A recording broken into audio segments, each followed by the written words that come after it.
Thank you, honorable members. Honorable members, before we proceed, I would like to remind you that the virtual mini-plenary is deemed to be in the precincts of Parliament and thus constitute a meeting of the National Assembly for debating purposes only. In addition to the rules of virtual sittings, the rules of the National Assembly, including the rules of debate, apply. Members will enjoy the same powers and privileges that apply in a sitting of the National Assembly.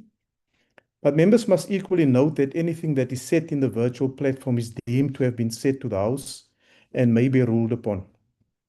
All members who have logged in shall be considered to be present and are requested to mute their microphones and only unmute when recognized to speak. The microphones are very sensitive and will pick up noise, which may disturb the attention of other members. And when recognized to speak, please unmute your microphone. And where connectivity permits, connect your video. Members may make use of the icons on the bar at the bottom of their screens, which has an option that allows a member to put up his or her hand and to raise a point of order. The Secretariat will assist in this regard. Lastly, when using the virtual system, members are urged to refrain or desist from unnecessary points of order or interjections. The first item on the order paper is a subject for discussion in the name of the Honorable Moela on addressing overcrowding in South African correctional centers as a human rights imperative. I now recognize the Honorable Moela. Thank you very much, Honorable House Chairperson. Eric Thome ka go tamisha mohlomphegi Seboledi le maloko a hlomphegago ke le dumediše ka hlompho. Ke rata go romela madume go maAforika Borwa ka moka ga mmogo le bašomi ba Lefapha la Ditirelo tša Tshwaragano, kudu-kudu bahlapetši ba dikgolego bao ba tswelago pele go šoma ka thata go hlokomela tokafalo le go bušetša seriti sa batshwarwa mo Afrika Borwa. Honorable House Chairperson and honorable members, we are gathered during Human Rights Month, just few days after we celebrate our Human Rights Day. In a year in which we celebrate 30 years of Constitution, we are reminded that the struggle of human rights and human dignity did not end in 1994 but gained momentum from there. The dawn of our democracy placed upon each of us a responsibility to transform all state institutions so that they reflect the values of human dignity and freedom as enshrined in our Constitution. One of the institutions that need fundamental transformation after the end of apartheid was the prison system of our country. Under the apartheid regime, prisons were institutions of punishment, control, and oppression. Many political prisoners and ordinary South Africans were subjected to human conditions, overcrowding cells, racial segregation, and brutality. This apartheid system was designed not to rehabilitate individuals, but to punish and demonize them. With the democratic dispensation in 1994, the ANC-led government, rooted in the transformation agenda, took a deliberate decision to transform the prison systems into a correctional system based on human rights, rehabilitation, and reintegration into our society. This marked a fundamental shift in philosophy from institutions of torture to centers of restoration and rehabilitation, from exclusion to integration, and from a system that broke people to a system that looks to correct the behavior, heal, and restore the dignity. Honorable members, the adoption of the Constitution in 1996 was a turning point in this transformation process.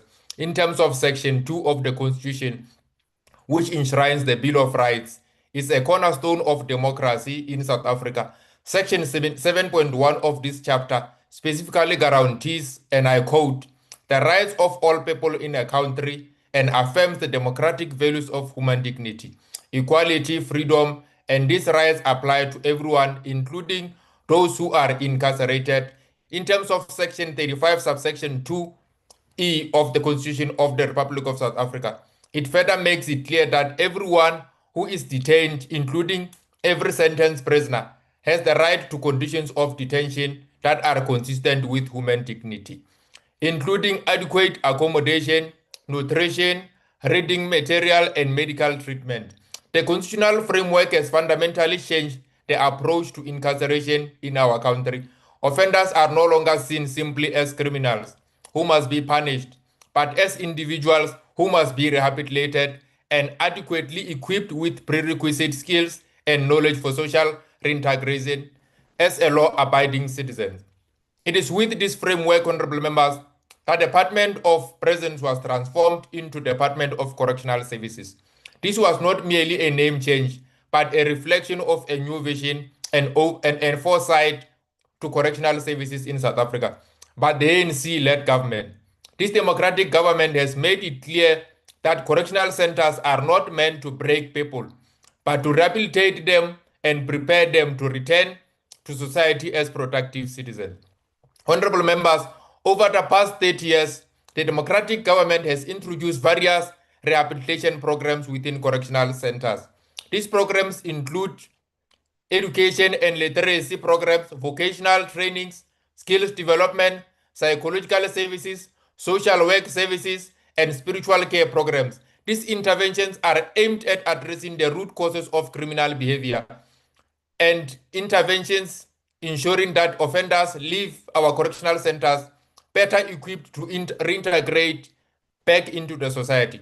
These educational programs allow inmates to complete basic education and, in some cases, even pursue higher education. Skills development programs provide vocational training in areas such as carpentry, agriculture, welding, and other technical skills so that offenders can find employment or start small businesses after release and back to reintegrate back into society. Social workers and psychologists work with offenders to address behavioral issues, substance abuse problems, and trauma that may have contributed to criminal behavior. These rehabilitation programs are central to the ANC's philosophy of correctional services in a democratic South Africa. Rehabilitation is not about punishment, it's about correcting behavior, restoring dignity, and reducing repeat recidivism.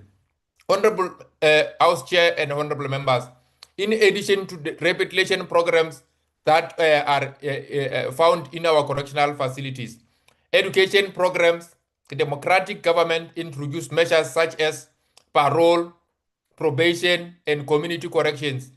This allows certain offenders to serve part of their sentence under supervision with communities while participating in rehabilitation programs and contributing positively to our societies.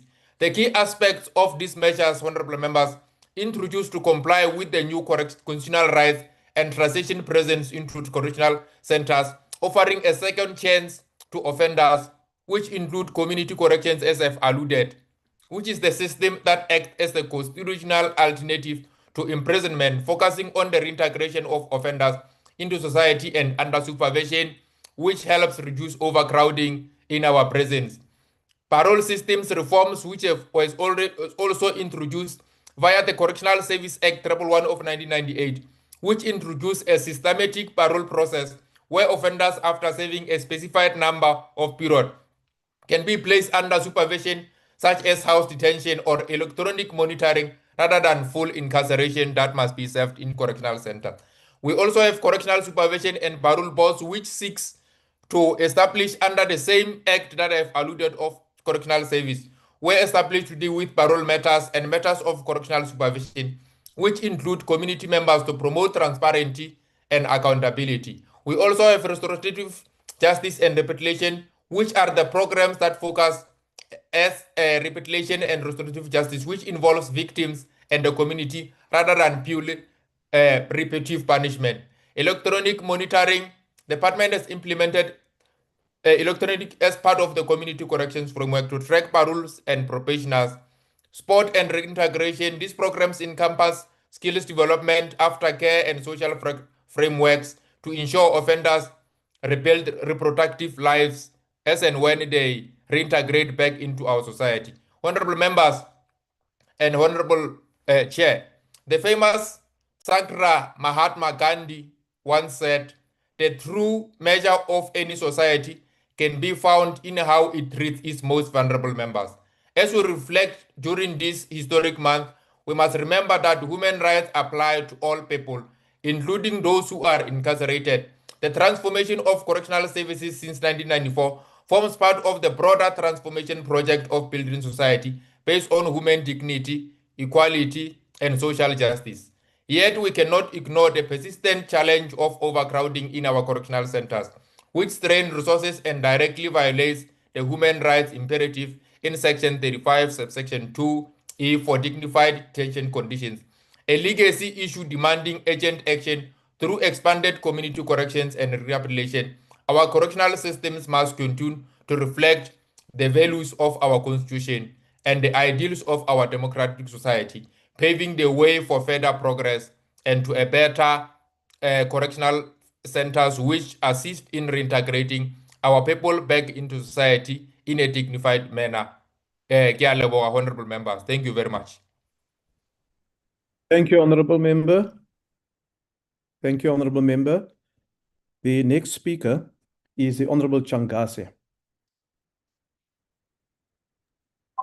Honorable Chair and honorable members, due to network problem, I've opted not to show my video. Honorable Chair, fellow South African, today the Umkhonto weSizwe Party rise not merely to debate statistics, but to confront the moral imagery that shames our democracy that subject before us. Overcrowding in our correctional centers is more than a technical failure of the Department of DCS.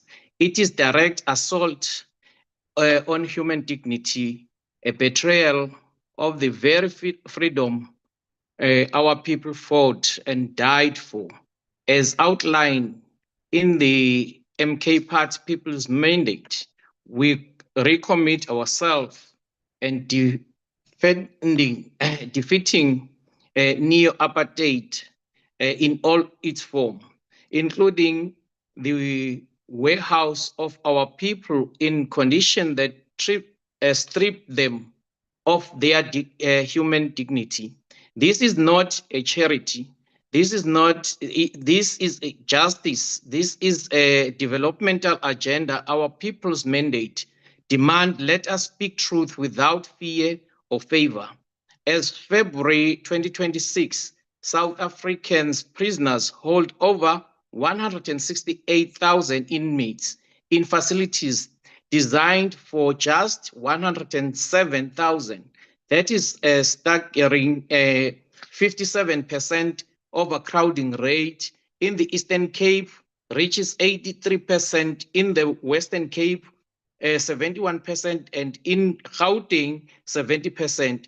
205 of our 443 correctional facilities are busting at the same. Nearly 1/3 of inmates are remand detainees, people who have not yet been convicted of any crime, languishing for months, sometimes years, simply because the justice system moves at snail's pace while poor wait.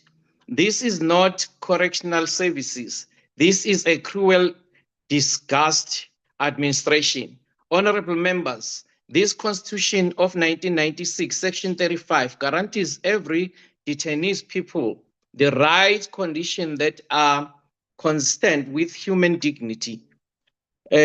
Honorable Chair, women and children, elderly, the mental ill are crumbled together with 100 criminals. This is not rehabilitation. It is a state-sanctioned degradation, and it falls heaviest on very communities. People's mandate was written up, uplift unemployment. The landless, the children of poor who turns several crimes because neoliberal policies and elite capture stole the post-1994 promise of better life. The MK Party People's Mandate crystal clear on this. Honorable Chair, we declare that the South African prisoners, normal prisons, are failing to fulfill their intense role providing the correctional services. We said then and it will repeat now at the correctional system that neglects rehabilitation while entering inefficiency. It is a continuation of apartheid prison industrial complex in a new color. Our people's mandate does not accept warehouse of human bodies and demands transformation. Roots branch, we reject lies. Overcrowding is caused by only too much crime. Crime is real and law and order matter. The MK party stand unequivocally for human dignity, for safety in our community, and the protection of vulnerable. But the roots of this crisis, the same near-apartheid people mandate was written and dismantled. Mass unemployment that drives young people, desperate poverty that turns hunger into theft, and a justice system allowed by backlog, corruption, and inefficiency to poor. When child from Khayelitsha in Western Cape, Bambai in Inanda, Duncan Village in Umdanzane, Eastern Cape, or in township in eThekwini, Umlazi, KwaMashu, and so forth, cannot find work, cannot access land, cannot feed or his or her family, and then lands in prison for minor offense while awaiting trial for 2 years. That is not justice. That is a systemic violence. The MK part therefore places this crisis squarely within our people's mandate for radical economic social transformation. We will not solve overcrowding by building more cages. We will solve it by speeding up justice. We'll demand immediately interdepartmental action between correctional service and justice to clear the remand backlog. Section 49G of Correctional Service Act exits the paper or exits the papers. It does not work in practice or exit in paper. Does not work in practice. Non-violent low risk remanded detainees must be released on bail, electronic monitoring or community service within a week and not years.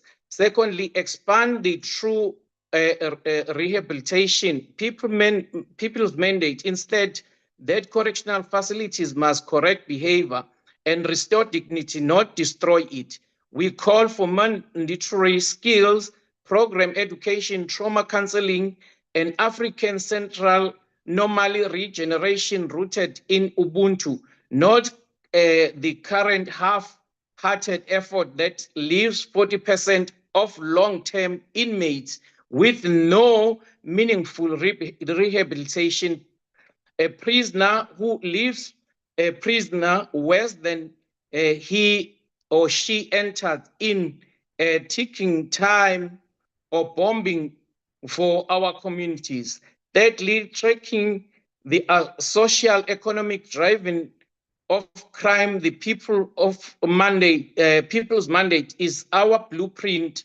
Expropriation land without compensation, then return into the people nationalized strategy section, and to create million jobs, introduce living wage and massive public works program when young people have learned to farm, mines that belongs to the nation, and factories to employ them.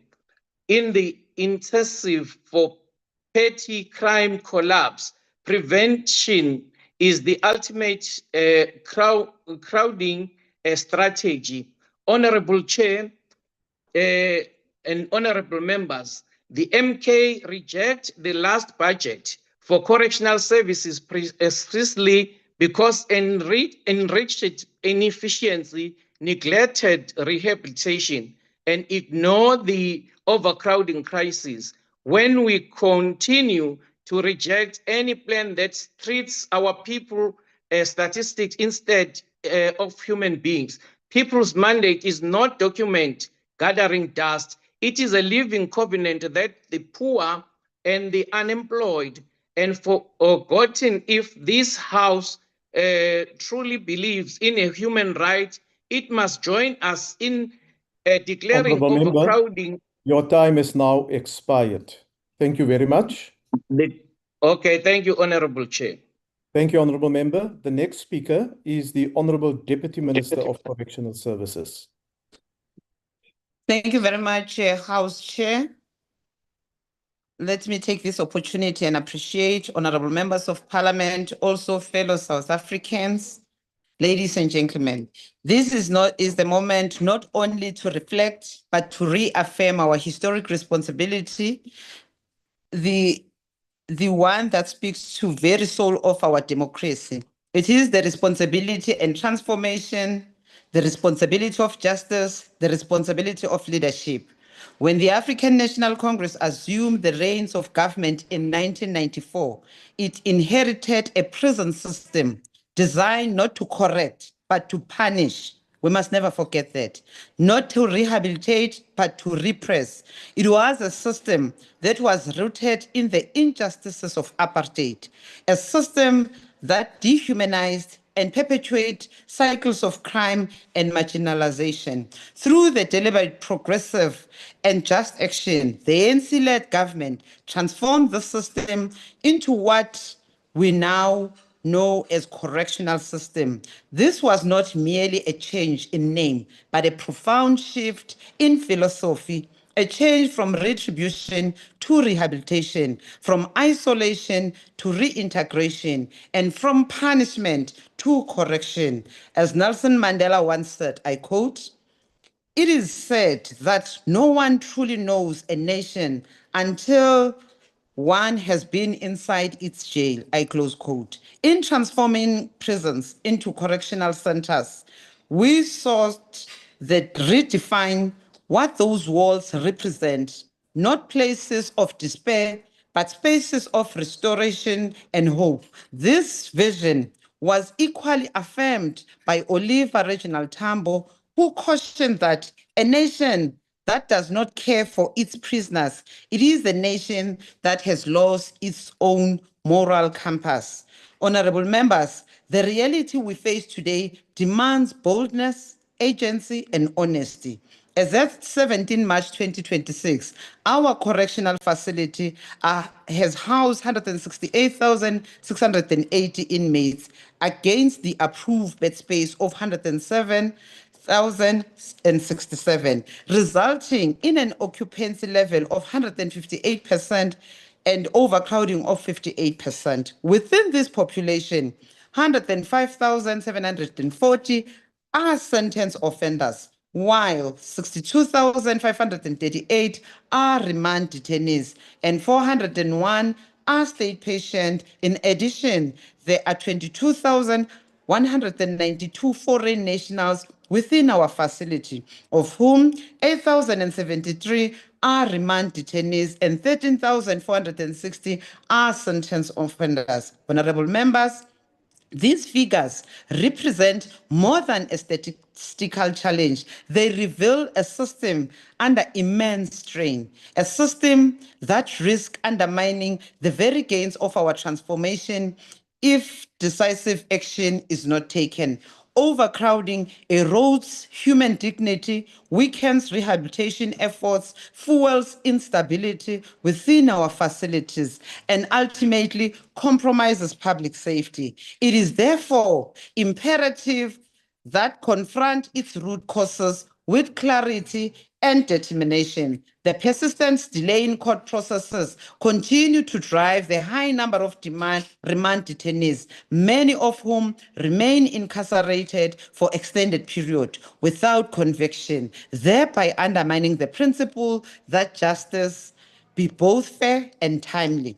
At the same time, the complexities surrounding illegal immigration contributes to the growing number of foreign nationals within our facilities, placing an additional pressure on our stretched resources. Remember, as correctional service, we don't sentence, we receive. Furthermore, the minimum sentencing regime has been there and has had the unintended consequences of increasing the number of individuals serving lengthy custodial sentences, often without sufficient room for judicial discretion or alternative intervention.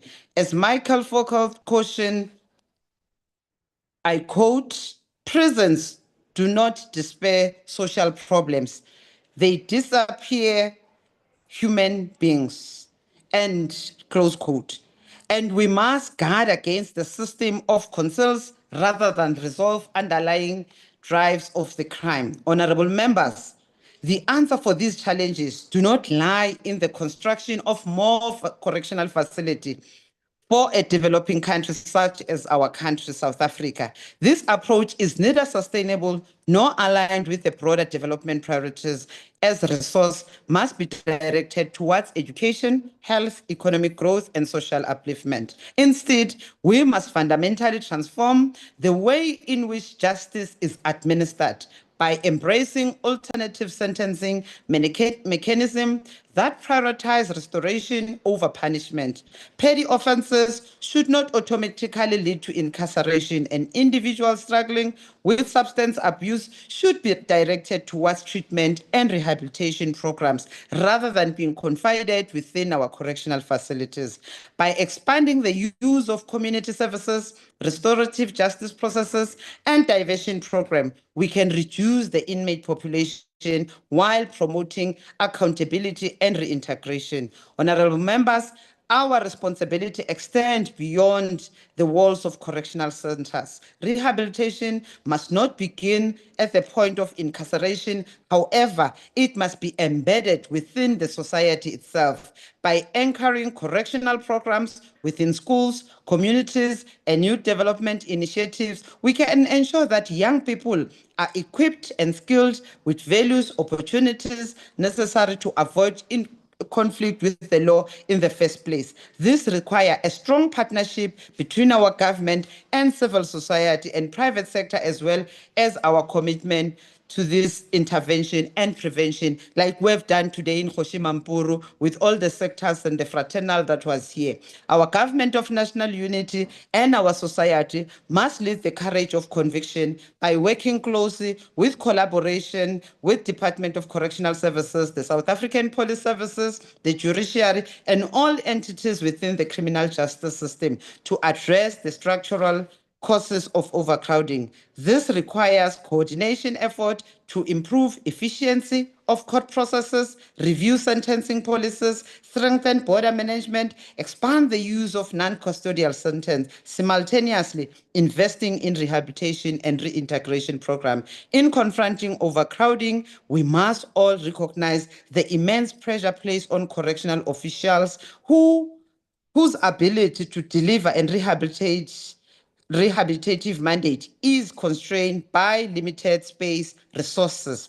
Addressing these challenges is therefore essential not only for inmates, but also for those that are entrusted with the care and supervision. Honorable members, at the core of this is about the kind of society we seek to build. Barack Obama reminds us that, I quote, "We are not the nation that gives up on the people," I close quote. And South Africa must never become the nation that does so. Let us therefore act with courage, clarity, lead us with purpose, and let us commit ourselves in building correctional service that restores dignity, advances justice, and strengthens democracy. The task is urgent, responsibility is ours, and the time is now. I thank you, Honorable Chair. Thank you, Malibongwe. Deputy Minister. The next speaker is the Honorable Khabisa Ngaba. Thank you, Chair. Overcrowding is not merely a severe challenge in our nation, it's also an escalating crisis. This is genuinely cause for alarm. For context, in August 2016, the Department of Correctional Services operated at approximately 134% of capacity. Last year, it skyrocketed to nearly 160%, accommodating over 160,000 inmates in facilities designed for little more than 105 beds. Now, as we speak, members of the Portfolio Committee are undertaking a study tour in the United Kingdom, where prisons face their own acute overcrowding emergency. There, a crisis has been declared because they find themselves at 98% of capacity. This threshold prompted them to release 40,000 prisoners in a 12-month period to prevent systemic collapse. Now, I do not advocate mass prison releases in South Africa, but we need to draw lessons from the urgency and the gravity with which the UK has confronted the issue. Regrettably, our response has lacked urgency. We've allowed this problem to fester, and now we are reaping the bitter harvest. There is increased violence in our facilities, and our rehabilitation efforts are little more than empty words. These failures are all the more disappointing when we reflect on 2 decades that were squandered through corruption and maladministration, exemplified by the Bosasa scandal. Billions of rands were deliberately siphoned into illicit contracts for prison security and services. In return, people as high up as ministers received everything from bribe packs to home security, but only Vincent Smith sits in prison for his part. Now, the Deputy Minister reminds us about the positive changes that the ANC introduced. But we must also remember that beneficiaries of Bosasa remain in their party and still sit in cabinet even. Meanwhile, South Africans' tax money paid for these illicit benefits, and we are still paying today. If even a fraction of this money had been directed to new construction or expansion of our prisons, we might have averted today's indignity, where human beings are compressed into conditions that are unfit for livestock even. Our rehabilitation programs require urgent reform. Without adequate preparation for reintegration, offenders come back into our facilities like a merry-go-round in a perpetual cycle that clogs up our cells. Effective programs could enable more successful paroles, creating essential capacity, and ultimately creating safer communities. Much of this burden actually originates upstream in the justice system, where the Correctional Services Department has no influence. Minimum sentencing mandates also exacerbate incarceration periods. What's more egregious are the remand detainees. These are inmates who are awaiting trial without conviction, sometimes for many years, and they account for virtually the entire population that is above capacity. This is not justice. Rather, it is a profound constitutional failing, and we should be ashamed of it. However, the Department of Correctional Services is not impotent. First, we must transform parole by recruiting qualified professionals. We need psychologists, skilled instructors, criminologists, and addiction specialists who can help to deliver effective rehabilitation programs. Interventions like these have been proven to reduce recidivism when properly resourced. Second, we need to impose rigorous performance standards on correctional management committees and on parole boards.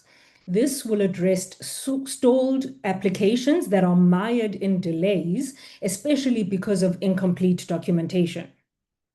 Number 3, we need to eradicate corruption and waste decisively. Every rand that we reclaim from corruption can fund the department's own resource initiatives that aim to expand capacity through internal construction programs. They're doing this and it's good, and we need more funding for it. Above all, though, we need a national reckoning.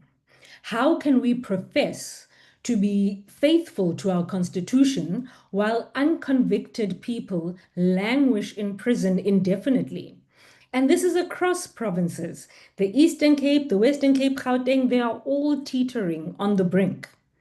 Parliament needs to look again at our laws on sentencing, on bail, and on remand detention. Honorable Chair, overcrowding is neither inevitable nor is it irreparable. It stems from sustained neglect over decades, time that we cannot get back. But there is still time to emulate the UK's decisive action. We can still put Bosasa-era graft behind us, we can reimagine parole and rehabilitation, and we can enforce accountability across the justice system. Our ability and our will to fulfill our duty in this regard is the last hope of our prison system, of our dedicated staff in that system, and our beleaguered communities. I thank you, Chair. Thank you, Honourable Member. The next speaker is the Honourable Niaus. Thank you, House Chairperson, honourable members. Overcrowding in our correctional centres is not merely a management issue. It is a profound human rights crisis. Parliamentary reports show we are holding over 168,000 inmates in facilities built for just 107 beds. That is nearly 58% over capacity, and it includes the illegal incarceration of over 400 state patients. Of 243 prisons, more than 205 are operating beyond their limits. This is not dignity. This is not humanity. Nearly 37% of inmates, around 63,000 people, are awaiting trial. Many sit behind bars simply because they cannot afford small amounts of bail, 300 rand, 500 rand, or 1,000 rand. Poverty, not crime, is filling our prisons. And every extra day erodes their rights and their humanity. It costs the state over 460 rand per day to keep one person incarcerated. Thousands are locked up solely for unaffordable bail or minor matters. That is millions of rands wasted daily. Money that should go to schools, clinics, and jobs. Worse, prolonged exposure to gangs, violence, and despair turns minor offenders into hardened criminals. That is not rehabilitation. That is human rights abuse. We must draw a clear line. Keep dangerous offenders, repeat offenders, and Schedule 6 criminals behind bars to protect our communities, yes. But release minor offenders, those jailed for petty assaults, petty theft, or acts of survival. Let them serve society through community service instead of losing their dignity. Existing laws offer solutions. Section 63A of the Criminal Procedure Act allows release on warning rather than bail. Section 49G of the Correctional Services Act limits remand detention to 2 years. Yet implementation is dismal. Success rates as low as 3% in some of our provinces. Laws without enforcement do not protect rights, they violate them. High-profile cases expose the deeper rot. Zimbabwean businessman Frank Buyanga has been held for nearly 3 years without trial amid claims of incomplete charges and political interference. No one should endure years of arbitrary detention. Senzomiwa murder trial drags on more than a decade, and more than a decade later denying families closure. Jacob Zuma's arms deal case and the Estina dairy farm matters stretch over so many years. If justice fails in headline cases, what hope is there for ordinary South Africans imprisoned for minor offenses? Infrastructure is collapsing, kitchens are closed, facilities vandalized and underfunded. Over 25,000 foreign nationals cost the state around 11 million daily. We do with no effective inmate exchange programs to return sentenced offenders home. So what must be done? We must act now, release minor offenders and expand community service, fix bail conditions and speed up trials, roll out audiovisual remand and Saturday courts, deport sentenced foreign nationals and repair crumbling infrastructure, hold the Department of Justice and Correctional Services accountable. Overcrowded prisons are inhumane. They strip dignity, they destroy families, and they undermine safety. If we truly want safer streets and stronger communities, we must stop filling our prisons with people who clearly do not belong there. Honorable Chair, I'm a former prisoner, albeit a political prisoner, but I know how inhumane prison can be. We must bring an end to this inhumane, overcrowded system. And together with the rest of the justice cluster, we must make sure that justice will be delivered, because justice delayed is indeed justice denied. And South Africa must act now. Thank you. Thank you, Honourable Member. The next speaker is the Honourable Matri. Thank you so much, Honorable House Chairperson. Overcrowding in our correctional facilities has reached crisis level. It is not just an administrative concern, but a human rights crisis that demands principled, decisive action. For far too long, our correctional facilities have operated under intolerable pressure, with inmate populations exceeding their designed capacity. This reality we are facing erodes the very foundation of justice. It undermines safety, erodes personal dignity, and makes meaningful rehabilitation difficult or almost impossible. A system that is overwhelmed cannot correct behavior. It keeps a cycle of crime and social instability going. We have consistently maintained that justice must be both firm and fair. Yet what we see today is neither. Thousands of individuals remain in pre-trial detention, not because of the threat they pose to society, but because inefficiency within our justice system and socio-economic inequality have left them trapped. Justice delayed is not only justice denial, but it is justice distorted. However, we must be clear on this. Overcrowding is not inevitable. It is a consequence of policy choices, administrative hurdles, and a lack of agency in reform. Therefore, we call for multifaceted response to this issue, grounded in accountability and practical solutions. We must restore efficiency and integrity within the criminal justice system. Case backlogs must be addressed with agency, and our courts must be capacitated to ensure swift and fair trials. A more efficient justice system will directly reduce the number of awaiting trial detainees. The rule of law cannot function in an environment filled with delays and dysfunction. We need to invest in rehabilitation and integration program so that correctional centers fulfill their intent purpose. Overcrowded facilities put strain on already overreached resources, limiting access to education, skills development, and psychological support. Without these critical interventions, we are merely recycling individuals through a system that fails to correct behavior or address underlying social challenges. The consequences of overcrowding are severe, including poor sanitation, inadequate health care, and violence, which are all incomplete with the values that are enriched in our constitution.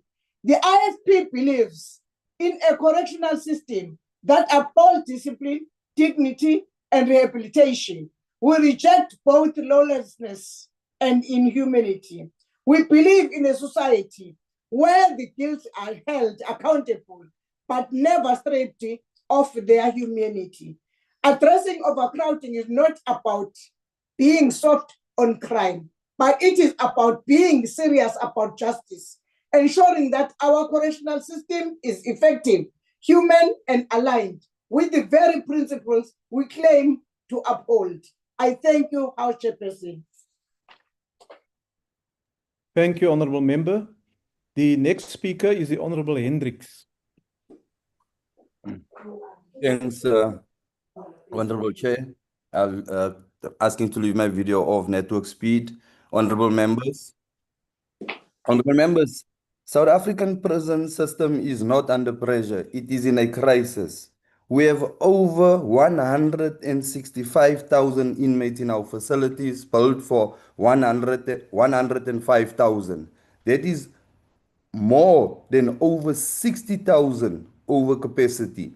This is a direct violation of human dignity. Nearly 60,000 inmates are awaiting trial. People who have not been convicted yet are sitting in overcrowded cells for months, even years. That is not justice. That is punishment without trial. Honorable members, but let us speak honestly in this house. South Africa currently holds between 25,000 to 27,000 foreign nationals in our prison. That is around 15% of the entire prison population. Nearly half of them are awaiting trial. This costs South African taxpayers over 11 million every single day. Honorable members, our prisons are now being used to compensate for failures elsewhere. Failures in our courts, failures in our bail system, and failures in our immigration system. The Patriotic Alliance is clear. We cannot allow weak borders. Honorable members, in January, we went over to the LMN management area that is in Limpopo province. What we've witnessed, it is unbearable, it is inhumane. It seems as if, and it is a proof of our weak borders.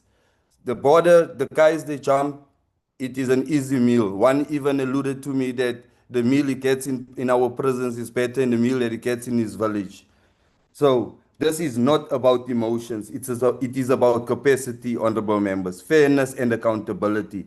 Overcrowding leads to violence, diseases, and failed rehabilitation. We are in the business of rehabilitation. We can't fail our people. We are not correcting crime. We are recycling it, honorable members. The Patriotic Alliance demand an urgent reduction of the 60,000 awaiting trial backlog, reform of all bail systems that punish the poor, and a decisive enforcement of immigration law, including proper processing and deportation where required. Honorable members, South Africa South Africa must be compensated, yes, but not at the expense of its own people. Must be compassionate, yes, but not at the expense of our own people, its systems, and its future. It is time to enforce our laws, restore order, and put South Africans first. We can't, and we will not allow for this to happen. South Africa is a very compassionate country. We are a sovereign country, but coming to our people, we can't allow for this. Overcrowding is not merely killing our people, but our system is under strain. I thank you, Chairperson. Thank you, Honourable Member. The next speaker is the Honourable Denner. Thank you, Chair. Chairperson, the Honourable Moela, who requested this debate, told a beautiful story about human rights, but I didn't hear a single word about the actual status quo of the crisis created in our correctional facilities and justice system under 30 years of ANC governance.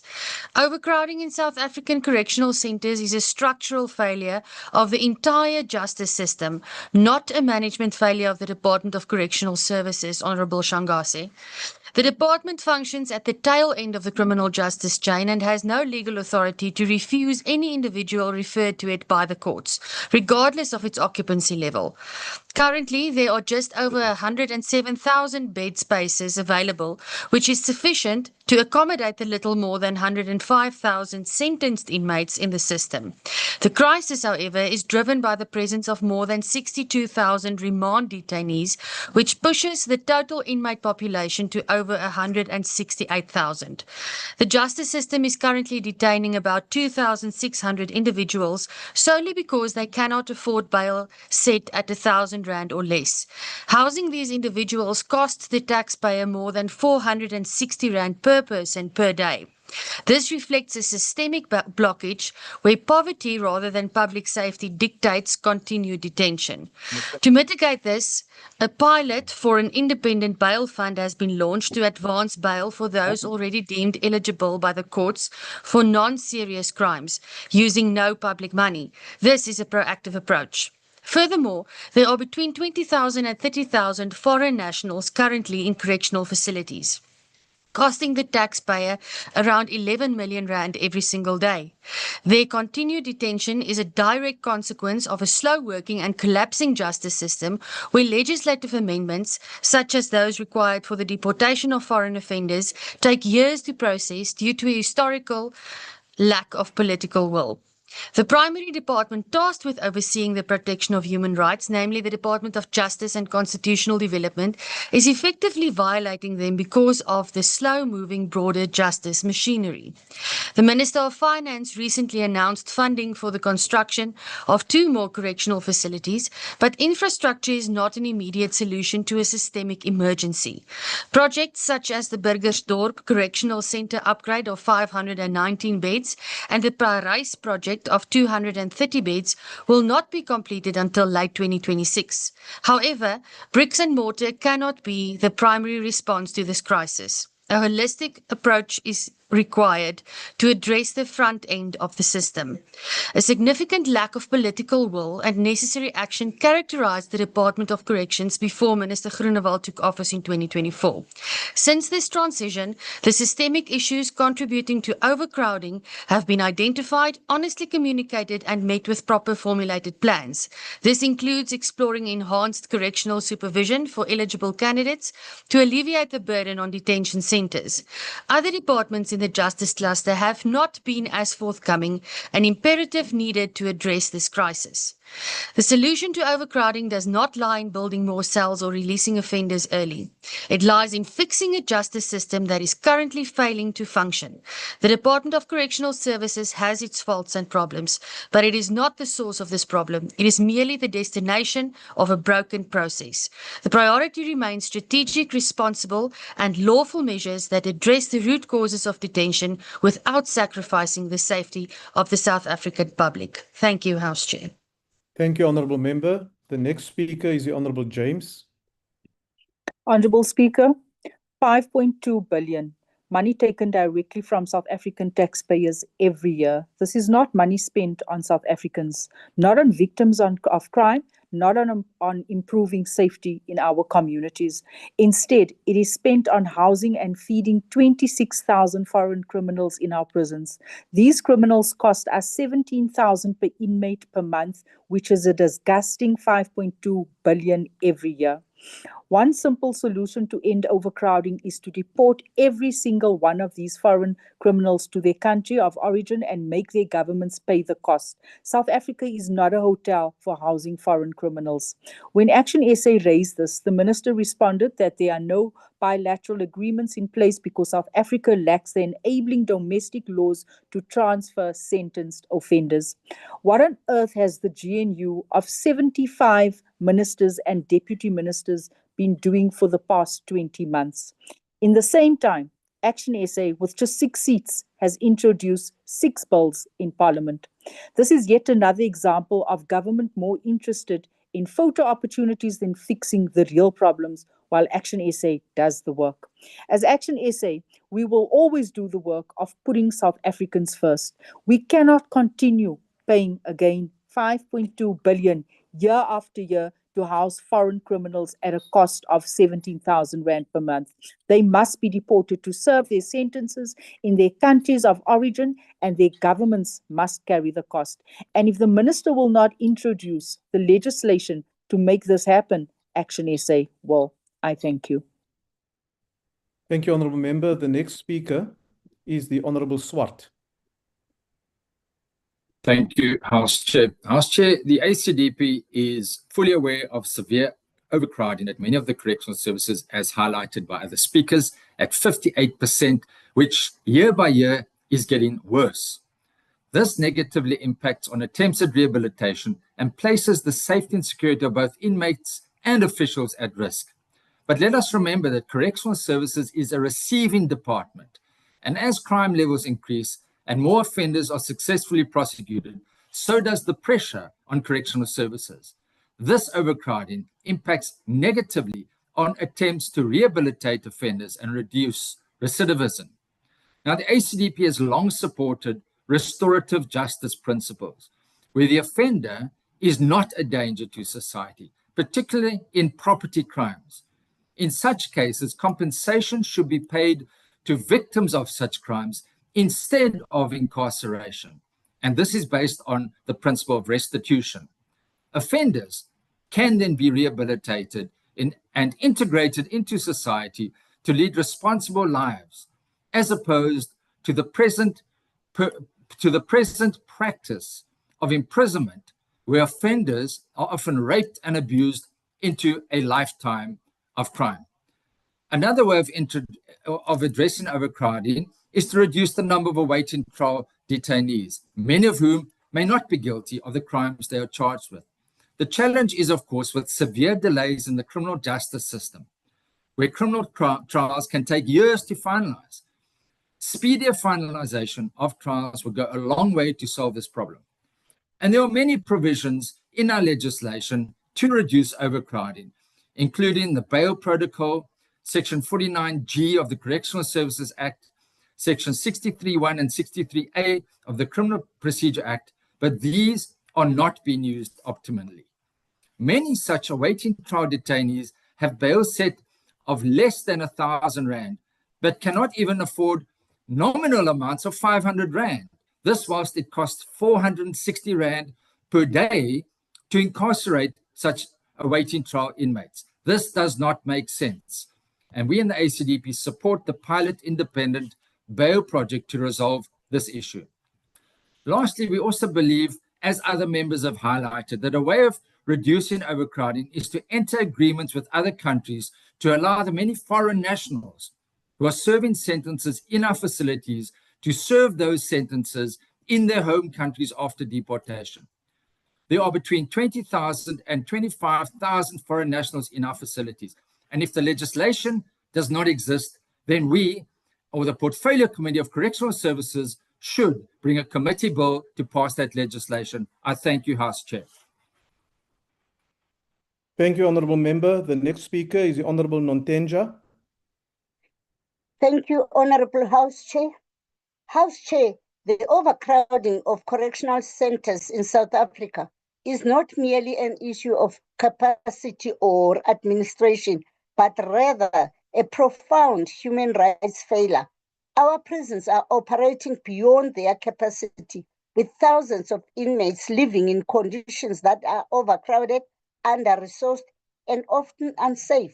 The Constitution, under Section 35, subsection 2, states that every detained person has the right to conditions consistent with human dignity.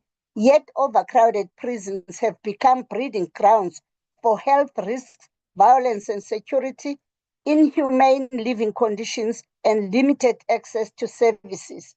This reality undermines the very purpose of correctional services, which is not only to detain, but to rehabilitate. When facilities are overcrowded, access to basic necessities such as healthcare, sanitation, and nutrition becomes severely limited. The overcrowding places serious and ongoing pressure on infrastructure, staffing, security management, and the department's budget. Many facilities are forced to operate far beyond their intended capacity, leading to constant shortages of bed space and essential resources. This not only affects the safety of inmates and correctional officials, but also limits the system's ability to provide effective rehabilitation programs. This reflects broader failures in governance and planning.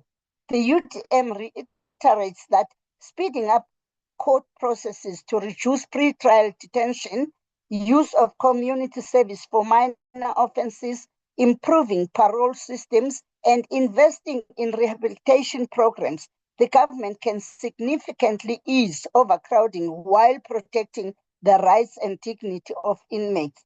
Illegal immigrants in our correctional centers must be deported to serve sentences in their countries of origin. If the state fails to address overcrowding, it is simply failing in administration and is actively allowing systemic human rights violations to go unchecked. I thank you. Thank you, Honourable Member. The next speaker is the Honourable Ghana. And greetings to all honourable members. So as Rise Mzansi, we have been making the call, and I'm glad that this afternoon all honourable members agree that the current sentencing method or the procedures that leads to even people that have committed lesser crimes, petty crimes, to be in prison needs to be reviewed as a matter of urgency if we are to address the overcrowding in our correctional facilities. Because like it is said by other honourable members, that this hampers the ability of the correctional service to do what it's supposed to do, which is to correct and rehabilitate inmates. When you have an overcrowded facility, your ability to thus provide the rehabilitation, introduce rehabilitation courses and so forth gets limited because now you are oversubscribed. The other thing, and I'm glad that the Honourable Deputy Minister agrees with the call that we've made around getting the Department of Justice, because if we kind of honest with ourselves, is that the Department of Correctional Service as a receiving department does not have much of a say in terms of the sentences that come from the court system. So we do need to engage. I will have hoped, Honourable Moela, that this particular debate will have led to a resolution, so that as Parliament, we say that we do need to aggressively introduce community service for petty offenders. It can't be, and I've said this many a times, that we have uncut cemeteries, grass overgrowing, our towns and cities are dirty, but then we are sending petty criminals into correctional services. They should not be going to prison. They should be out there cutting the grass in the cemeteries, cleaning our streets on a daily basis as a way to pay back to the society that they have wronged. It should not be that the only way that those that commit crime, especially petty crime, can be corrected in a correctional facility. There needs to be a community service and alternative sentencing that has to be introduced. And if I listen to all the speakers that have spoken today, and I'm glad that everyone now is agreeing that a community service as a form of sentence needs to be introduced aggressively. So we do need to then lobby and work with the Portfolio Committee on Justice and Constitutional Development, so that the magistrates, mostly the magistrates that sentence people, can sentence them to community service. Thank you very much, Honourable Member. I will now recognize POSA. Anyone from POSA? ATM? Al-Jama, NCC, UAT, Honorable Klopper. Thank you, House Chairperson and honorable members. The issue of overcrowding in our Honorable correctional Klopper. centers. Can you hear me? My apologies. I think Honorable Mahlatsi was coming in because I called it. Yes, can you come after that? Honorable Mahlatsi, you can proceed. I can come after you. No, you can proceed. Okay, thank you very much. I hope I'm clear. Yes, we can hear you, Honorable Member. Okay, thank you very much. As United African Transformation, rise not merely to speak, but sound of an alarm that our correctional environment is now a project of Orania to serve and mentally deteriorate the mind of African men. The inhuman condition and maltreatment suffered by our elders and fellow citizens demanded at Hosi Mampuru II Correctional Services. This is not an isolated experience, but a chorus of distress echoed by inmates and leaders across all correctional institutions. It is a matter that strikes at the very heart of our constitutional value and our national conscience. The issue of overcrowding and hunger is embedded in the old system of apartheid, hence the current minister successfully in this project.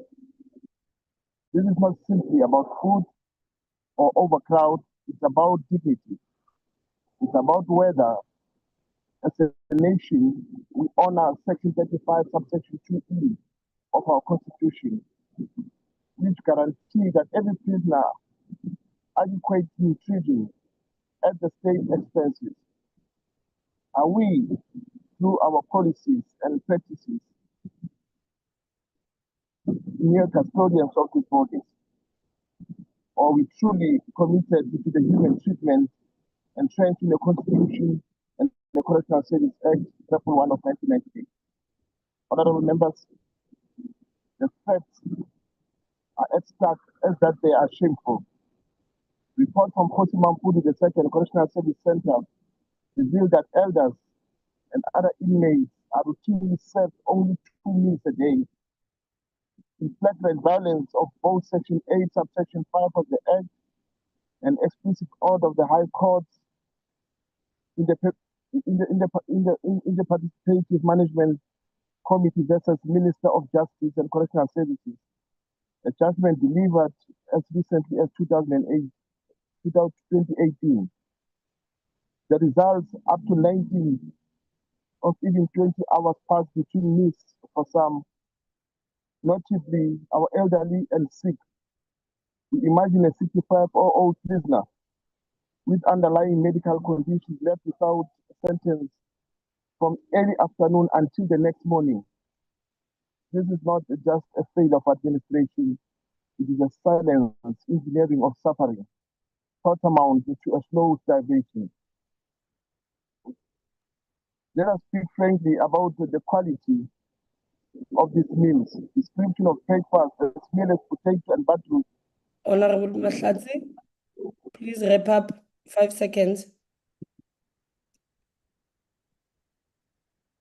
My time over? Yes, your time is expired. Thank you very much. Honorable Klopper, my apologies for stopping you. Honorable Mahlatsi came in as I was calling you, but yes, you can proceed. Not a problem, House Chair. Thank you very much, House Chair and honorable members. The issue of overcrowding in our correctional centers is not merely a matter of logistical failure. It's a fundamental human rights imperative that speaks to the very heart of our constitutional democracy. Let me begin with the brutal arithmetic of this crisis. According to official data, from as recent as February 2026, South Africa's correctional centers house 168,672 inmates. These facilities were designed for just 107 1,067 people. This means our prisons are operating at 58% over capacity. House Chair, this is not a system under pressure. It is a system in collapse. Not a single region in the country is operating within its approved capacity. The Eastern Cape is bursting at 83%, the Western Cape at 71%, and Gauteng at 70% over capacity. However, the numbers only tell half the story. At the Bizana Remand Detention Facility, the occupancy rate is at incomprehensible 411%. At Worcester Male Correctional Centre, it's at 360%. What do these percentages look like in practice? They mean that our correctional centres have become warehouses for human beings, where the right to human dignity, enshrined in Section 10 of our Constitution, is violated daily. The 2016 judgments of Judge Vincent Saldana regarding Polsmo was a warning shot. He found that the facility operating at 250% capacity and ordered the state to reduce it to no more than 120%. Yet here we are, a decade later, with Polsmo remand facility holding 3,166 inmates against a capacity of just over 1,000, an occupancy rate of 308%. The blood of inmates who have died in these conditions, tragically and predictably, is on the hands of the management structure that has failed to heed these judicial warnings. The status quo is unacceptable. The primary driver of this overcrowding is not the sentence population, but the 62,687 remand detainees, people who are legally presumed innocent, who are languishing in our facilities. The cost of keeping these individuals is staggering. It costs the state 482 Rand a day for each remand detainee, over 13,000 Rand a month. That is 13,000 Rand spent on warehousing an individual who has not been convicted of a crime, while victims of crime wait years for justice. Why is this happening? Because the Department of Justice has lost the capacity to speedily handle criminal trials. Because sections 49G and 62F of our legislation, which provide mechanisms to release remand detainees who have been held beyond the legal 2-year maximum, are being underutilized. Because the parole system is collapsing under the weight of vacancies, 101 out of 208 parole board positions remain empty. What is the DA solution? First, we need a full-scale national spending review of the Department of Correctional Services. We cannot continue to pour money into a system that is financially crippled by terrible budget planning, inflated contracts, and misappropriated funds. The money is there, but it's being wasted. We must stop the waste so that we can spend on the fundamentals: safety, security, and rehabilitation. Second, we need to fix the front door. The Department of Justice and Constitutional Development must be forced to prioritize the clearing of court backlogs.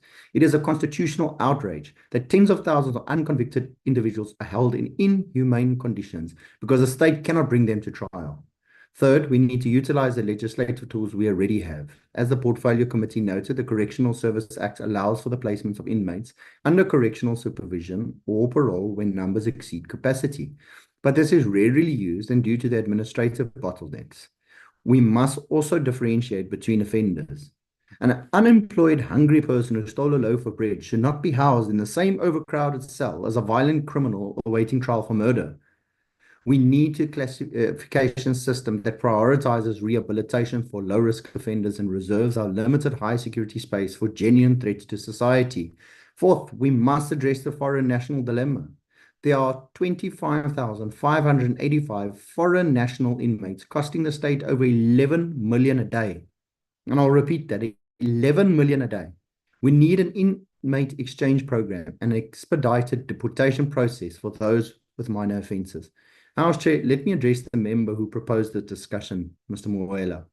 During a recent Portfolio Committee meeting, he rightly noted that overcrowding remains a significant challenge and emphasized that the meeting between Justice and Correctional Services to discuss detainee issues is a long and anticipated and overdue.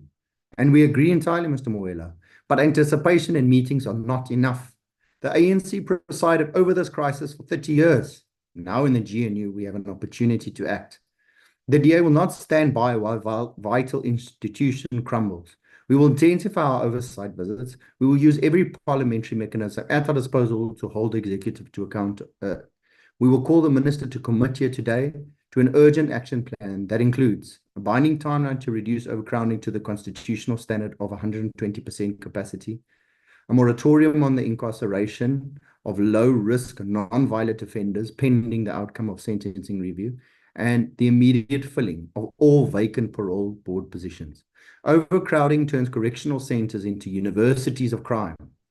When rehabilitation programs cannot reach inmates, when educational and psychological support services are stretched beyond breaking point, and when parole boards are dysfunctional, we release offenders back into our communities without the skills to reintegrate without being rehabilitated. That compromises public safety for every South African. We have a choice.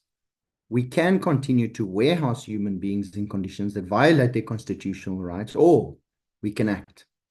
We can continue to allow the remand population to balloon while the courts stall, or we can intervene.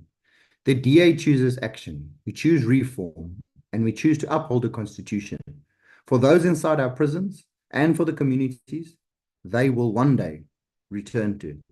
I thank you.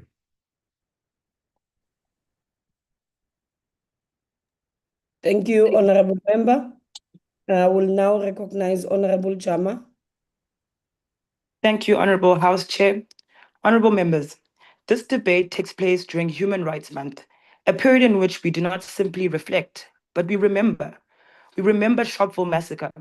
We remember Langa Massacre, moments where the apartheid state used law, prisons, and violence, not to correct behavior, but to suppress the humanity of our people. So when we stand here today to speak about correctional centers, we are not discussing neutral institutions. We are discussing institutions with a history that the African National Congress deliberately set out to transform. Honorable House Chair, in 1994, the democratic breakthrough did not only give us the right to vote, it gave us the responsibility to reimagine justice itself.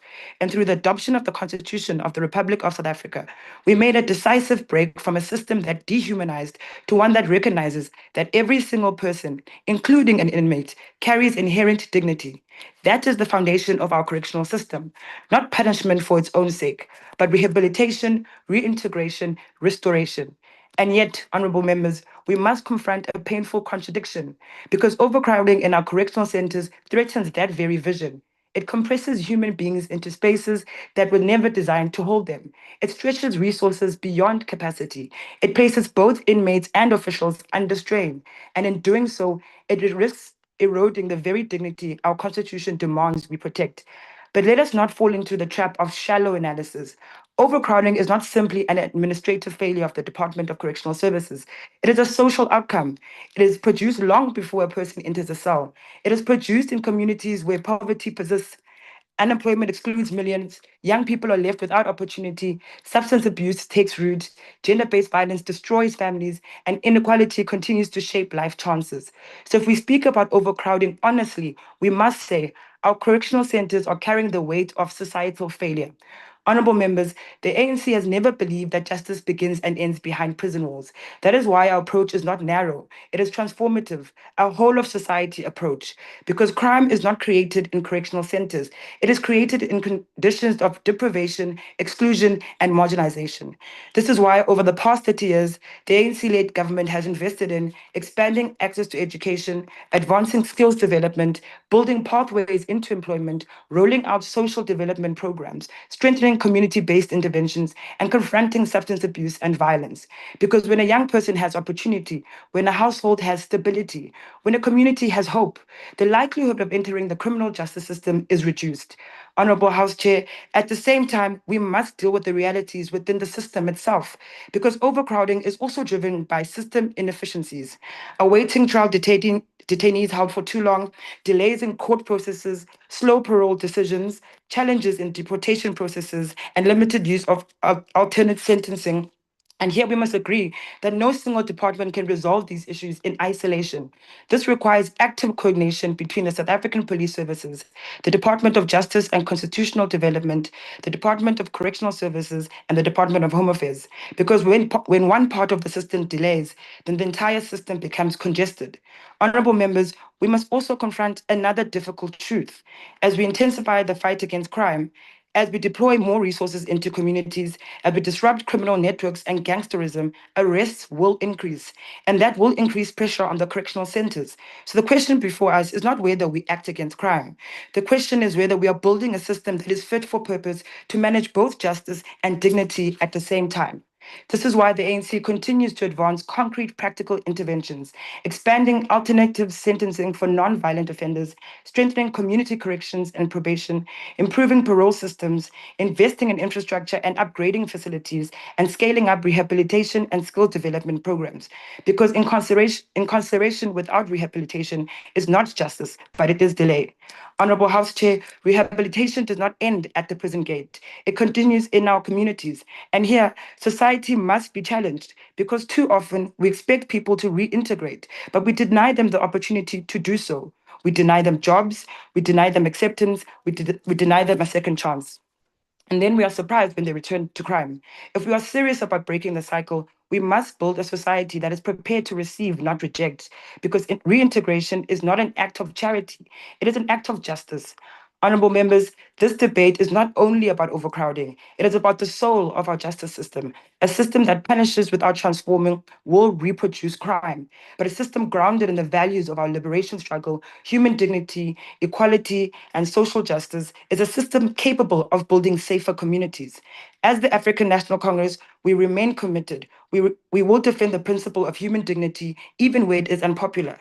We will advance rehabilitation even where it is difficult. We will confront the root cause of crime, not only its consequences. And we will continue to build a society in which correctional centers are not warehouses of despair, but institutions of transformation. Because the vision of 1994 was never about replacing one system with another. It was about building a just society. From Sharpeville to today, from oppression to democracy, from punishment to restoration. That is the journey we are called to. I thank you. Thank you very much, Honorable Member. I will now recognize the last speaker on this debate, Honorable Moela. Thank you, Honorable Chairperson, and also thank the inputs from honorable members on this debate, Honorable Chair, which we agree that we, as the ANC, as we conclude this debate, it employs us to pause and reflect not only on the issue of overcrowding and human dignity in our correctional facilities, but also on the broader journey of transformation in our country. This is a journey that has been rooted in restoring human dignity, justice, and unyielding of via historical redresses. Honorable members, transformation in South Africa is not only about mere policy papers, but also about institutional memory, identity, and restoring the dignity of those who fought for our freedom. It is about ensuring that there is a transformation and there is a redress in terms of the issues of historic that have prevailed in our correctional facilities. Honorable Shangas, I agree with you here. You spoke that the crime in the country is extreme and is very high. Yes, we agree that with collaboration with the justice systems, the police, and everyone, we can work together to ensure that we deal with this particular issue of crime and to ensure that the issue of overcrowding in our systems, in collaboration with justice and home affairs, we can reduce this overcrowding in our centers, most particularly on foreign nationals, honorable members, which all of us here, Honorable Ghana, Honorable Carl Neyas, Honorable Ngaba, they spoke about it, which takes approximately 26,000 or more, costing maybe 16 million daily. It shows very much that the collaboration can yield results if the issue it is addressed with care. Honorable Ngaba and Honorable Hengris, I also agree that collaborative effort to address this issue of overcrowding, it calls an urgent matter. We need to bring Home Affairs on board. We need to bring justice on board. we need to bring everyone on board with an aim to fix, not just an aim to comply, but to ensure that there is a strong effort to deal with the issue of overcrowding, as is a very serious issue in our correctional centers. We all undergone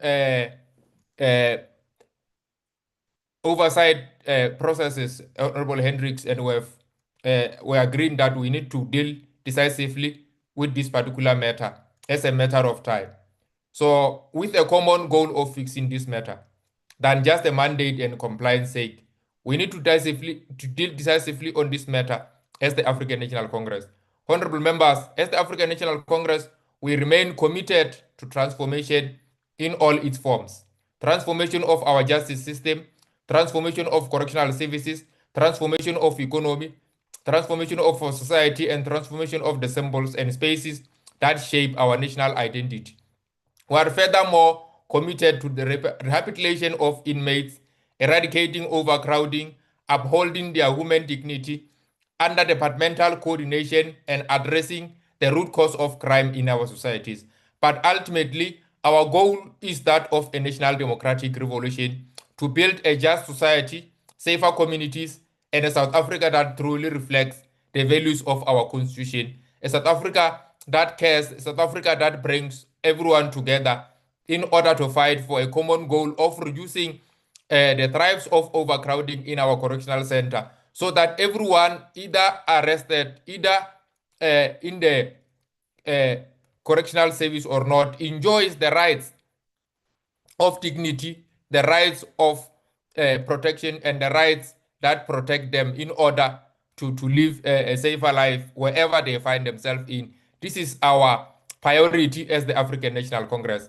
Honorable members, as I conclude this debate, I would like to quote Robert Sobukwe when he says, "There is only one race, which is the human race." As we celebrate 30 years of our constitutional democracy, let us continue working towards a South Africa where human dignity is not just a constitutional principle, but a lived reality of all our people, including the incarcerated and everyone who is found in our centers. Ke a leboga. Amandla. Thank you very much, Honorable Member. Honorable members, that concludes the debate. We shall now proceed to the last item on the order paper, which is a subject for discussion in the name of Honorable I Ismail-Moosa on the role South Africa can play in advancing its human rights ethos by supporting the global campaign for the immediate release of Venezuelan Parliamentary member Cilia Flores Maduro. I now recognize Honorable Moosa. Thank you. I begin in the name of Almighty, the most gracious and the most merciful. Universal greetings of peace to our beloved family of South Africans. We stand in the shadow of National Human Rights Day, a day that is not only a reflection of our past, but a call to action in the present. It reminds us that the rights we enjoy today were won through sacrifice, struggle, and unwavering resistance to injustice. From the atrocities of apartheid to the tragedy of the Sharpeville massacre, our history teaches us a simple but powerful truth. When human dignity is violated, silence is complicity. In 1994, South Africa made a solemn promise to itself and to the world. Through our constitution, we committed to uphold dignity, equality, and freedom without selective action, but to come to the aid of universal suffrage. These are not abstract ideals, they are obligations. They demand that we act wherever injustice reveals itself, regardless of borders or political nuances. Our liberation was not achieved alone. Rather, it was flanked by international support that arose from within our continent and across into the Pacific, inter alia. It was strengthened by a global movement that demanded the release of those unjustly detained, including Nelson Mandela and countless others who were imprisoned without due process. The world spoke, and that solidarity aided our freedom. The result of this freedom is why me and you are sitting here today. and continue to advocate freely for human rights. History now calls upon us to be that voice for others. Across the world, individuals continue to face illegal detention, irrespective of rank and stature. Persons are forcibly and illegally removed from their countries, denied due process, and subjected to processes that fall outside the protections of international and human rights law. These practices are not isolated. They are part of a growing pattern that threatens the integrity of the global human rights system. We are no strangers to this pattern. Apartheid saw fit to act irrationally and with impunity. Cilia Flores is no ordinary individual. She is an elected representative, a lawyer, a former president of Venezuela's National Assembly. She represents the democratic will of her people and remains a central figure in the country's political life. Her reported detention alongside President Nicolas Maduro following a foreign military operation on Venezuelan soil raises profoundly dire legal and human rights concerns. The removal of political figures from their sovereign territory without due legal process strikes at the heart of democratic governance, undermines the will of the people, and challenges the very foundation of international law. When our leaders felt the draconian stretch of apartheid within our borders, they fled to refuge in South America, Eastern Europe, and Africa. This was a serious deprivation of liberty. Now, when we witness illegal abductions and cross-border annihilation of individuals such as Cilia, there is a moral and ethical obligation upon us to do our part to maintain order. International law is clear. The United Nations Charter establishes the legal framework governing relations between states. Article 2, in brackets 1, affirms the sovereign equality of all states. Article 2, in brackets 4, prohibits the threat or use of force against the territorial integrity or political independence of any state. Article 2, in bracket 7, further reinforces the principle of non-intervention in matters within the domestic jurisdiction of states. These principles are complemented by key human rights instruments. The Universal Declaration of Human Rights provides under Article 9 that no one shall be subjected to arbitrary arrest, detention, or exile. Article 10 guarantees the right to a fair and public hearing before an independent and impartial tribunal, while Article 11 affirms the presumption of innocence.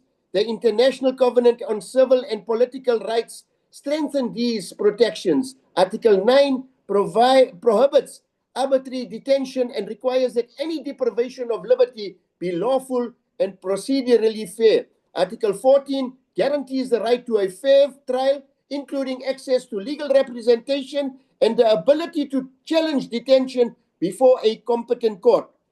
Cross-border illegal abductions represent one of the clearest violations of these legal and human rights principles. When individuals are forcibly removed from the country without due legal process, established extradition frameworks are bypassed. Frameworks specifically designed to ensure transparency, judicial oversight, and the protection of rights in their place.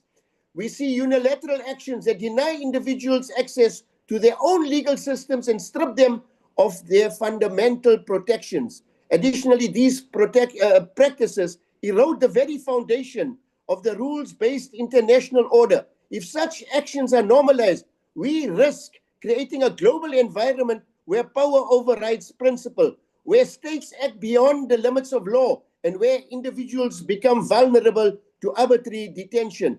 This not only undermines trust between nations, but also increases the likelihood of retaliation and instability in international relations. South Africa knows the pain of arbitrary, capricious, and irrational detention. We know what it means to have leaders imprisoned, voices silenced, and justice denied. But we also know the power of global solidarity. It is the power of nations and the people who demanded our freedom. Let us support the global campaign for the release of Cilia Flores. That is an affirmation of international law and human rights. It is a stand for the protection of democratic institutions, Al-Jamaa has launched the hashtag Bring Them Back campaign in support in addition to the global campaign calling for the release of Cilia, Flores, and President Maduro. South Africa must lead with principle and consistency. We must call unequivocally for the release of individuals detained in violation of international law. We must oppose unilateral actions that undermine sovereignty and legal order, and we must utilize multilateral platforms, including the United Nations and the African Union, to advance these principles with clarity and resolve. This is how we honor our constitution. This is how we uphold our history, and this is how we lead. We must not allow a world where justice is selective, where power overrides law, and where human rights are applied only when convenient. Let South Africa be a nation that stands firm, a nation that defends dignity without compromise, a nation that advances justice without fear or favor, a nation that speaks to those whose rights are under threat. Let us affirm with conviction that no individual should be placed outside the protection of law. Let us lead a principled global call, release those who are unlawfully detained, restore due process, and uphold the rule of law. In doing so, we defend not only individuals like Cilia Flores, but the very foundation of human rights for all. I thank you. Thank you very much, Honorable Member. I will now recognize Honorable Kumbaca. Thank you, Honorable Chairperson. Honorable Chairperson, honorable members, fellow South Africans, we meet on this platform at a time when the global order is under strain. Across regions, conflict is intensifying, international law is being tested, and multilateral institutions are under pressure. For us, this is not an abstract discussion. It goes to the heart of who we are, where we come from, and what we stand for. We as a nation were not given our freedom. We fought for it. And in the struggle, we experienced firsthand what it means when justice is denied, when detention is arbitrary, and when power is placed above principle. It is precisely because of that history that our democratic state, guided by the Constitution, places human dignity, equality, and freedom at the center of both domestic and foreign policy. Honorable members, the matter concerning the first combat of Venezuela, Mrs. Cilia Flores, must therefore be approached not through emotional partisanship, but through principles. We are guided by a clear and consistent position that human rights must be upheld universally and that international law must be respected by all states without exception. We therefore ask a simple question, fellow South Africans. Are the principles we stand for being applied consistently? Are individuals afforded due process? Are legal processes transparent and fair? Are actions taken within the framework of international law? If the answer to these questions is unclear, then it becomes our responsibility, especially as honorable members, to raise our voice not in defense of individuals, but in defense of principle. Honorable members, fellow South Africans, we have always been clear. We support multilateralism, we support dialogue, and we support the peaceful resolution of disputes, rules-based international order. At the same time, we affirm that sovereignty and human rights are not opposing principles, they are complementary. A world that undermines sovereignty creates instability, and a world that ignores human rights also creates injustice. Our responsibility as South Africa is to defend both. We are living in a changing global order. The rise of the global South presents an opportunity to reshape international relations in a more just and inclusive manner. But that opportunity, will only be realized if we remain anchored in principle.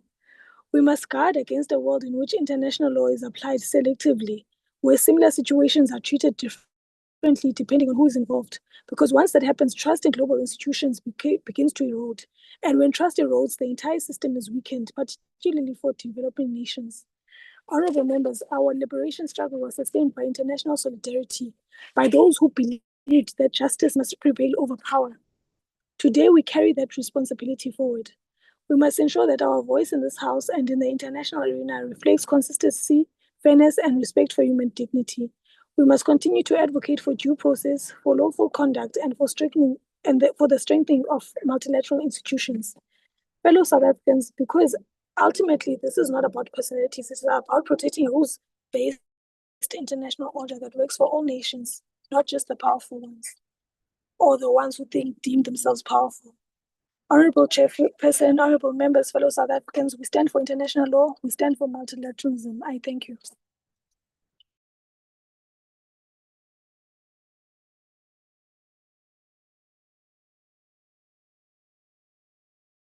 Honorable Kumbat, are you done? Yes, Honorable Oh, Chairperson. thank you. Yeah, I did Thank you very indicate. much. Thank you. Okay, thanks. Now I will recognize Honorable Litchfield Shabalala. Thank you, Chair.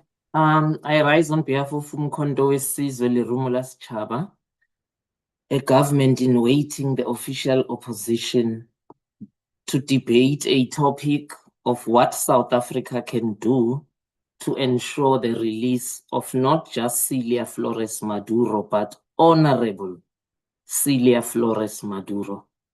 Even as we participate in this discussion as the MK party, we are mindful of paragraph 3 of our preamble to the People's Mandate that has analyzed that liberal constitutionalism in South Africa in the last 30 years or so has taken away political power and influence from the people and given it to 11 judges who are unelected. This has led to what South Africa calls a soft diplomacy in its foreign relations. Therefore, we are mindful that whatever we are going to suggest here is going to be deemed radical. But what is actually soft or constitutional about what has happened in Venezuela? What has happened in Venezuela is a direct violation of their self-determination, their national sovereignty, as well as their territorial integrity. Should we even be sitting here having this discussion in 2026, a century called a century of multilateralism?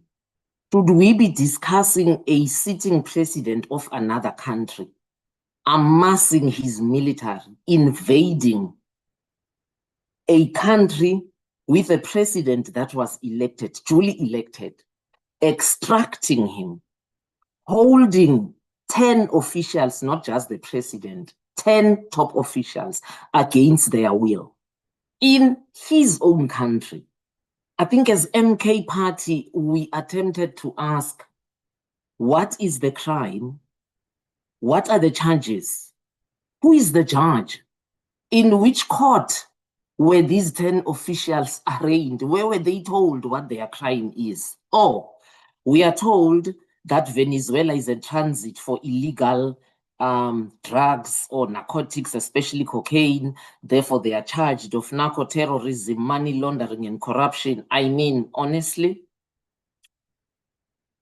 the real story about Venezuela has to do with the Drug Enforcement Agency of America that was expelled in Venezuela in 2005. And why were they expelled? Because instead of the agreement they had with the government of doing what they came there to do as a drug enforcement agency, they started spying on Venezuela and sending that information to the CIA. Now, legitimately exercising their national sovereignty, Venezuela threw them out. Then America started changing its language against Venezuela and calling them a human rights violation state and calling them all sorts of names. But can I remind us here, honorable members, does any country have a right to invade another country just because they don't like what that country is doing or that country is standing against its foreign policy? I mean, in 2000, George Bush stole an election in America through a corrupt judiciary that ruled that there shall be no manual recounting of the Florida votes. And then voila, George Bush won another term. Did we see any country invade America and tell them that that's unconstitutional and not democratic? Because truly, a lot of the segment of the Gore, G-O-R-E, I don't know how they pronounce it, the contesting candidate, a lot of that segment of society was displeased. There were protests in America against George Bush's re-election. Did anybody invade America and deem them unconstitutional? But then again, we are not shocked in the MK party. It is the nature of the beast. It is 70 years since the end of the Second World War, a war that killed 50 million people, a war where leaders of the world got together and said never again. Guess what? It didn't even take a year. America was at it again. Analysts of war have said that since 1946, hardly a year after the Second World War, America has instigated and participated in 80 and more proxy wars. This does not even include large-scale wars of Korea, of Vietnam, of Afghanistan. Now, I implore honorable members here to go and read a book called Secret Weapon in Africa. It was written in the 80s, the activities of the CIA in Africa and what they've done. It is within that period in 1948, we shouldn't forget that America then established Israel, whom they are using as a proxy to destabilize the Middle East. Therefore, in MK Party Chair, we are saying we deem what has happened to the 10 officials of Venezuela, not just to Honorable Cilia Flores Maduro. It's just that she's a woman, so we are sensitive about her. We deem it as an invasion, extraction, adoption, and detention without trial of top 10 leadership of a country that is duly elected. We deem it as a violation of international law. Sorry for the gross language, honorable members, but we deem it as the United States of America literally vomiting on what we call multilateralism currently. We see it as America vomiting on whatever efforts the United Nations are trying to make sure that there is peace in the world. Now, in MKP, we believe in fighting fire with fire. Surely we cannot be tiptoeing around America and using a soft gloves approach when America has shown us, and Iran is a living example currently, they've shown us that whoever gets into power and stands in the way of their foreign policy, and that foreign policy is access to the natural minerals of that country, they will invade and they will destall. I'm even inventing a new English word. They will destall a legitimately elected government and they will install their puppet that will make sure that their foreign policy is not contradicted. Therefore, we are saying, South Africa, stop your soft approach and your kid glove diplomacy around America. Shut down this embassy. By the way, might I remind us, America is the same country that has said they will not allow South Africa to attend the G20. I mean, America knows no bounds. Not that we even say the G20 is a good forum. Well, the government in South Africa thinks it is, but there we go. They are not even allowed to attend it. We are saying shut down this embassy or reduce it at least from a large-scale embassy. We are also calling upon all Afrocentrists, concerned Pan-Africanists, socialists, Afrofeminists, and all humanity-loving people out there in South Africa and in this continent, actually, to unite and protest at the American embassy until the release of these top 10 officials. Because our argument is one. Where were the crimes committed? Let's say we are buying into America's constitutionality, skewed constitutionality, by the way. Where were the crimes committed? If they were committed in Venezuela, what are they doing languishing in American prisons? This for us is a clear indication of the era which we have entered, a very dangerous era, honorable members. And if somebody sits here and fool themselves and think, oh, it's about Venezuela, or it is about Iran, we are fooling yourself. America wants access. We have gone back to the 1400s, actually.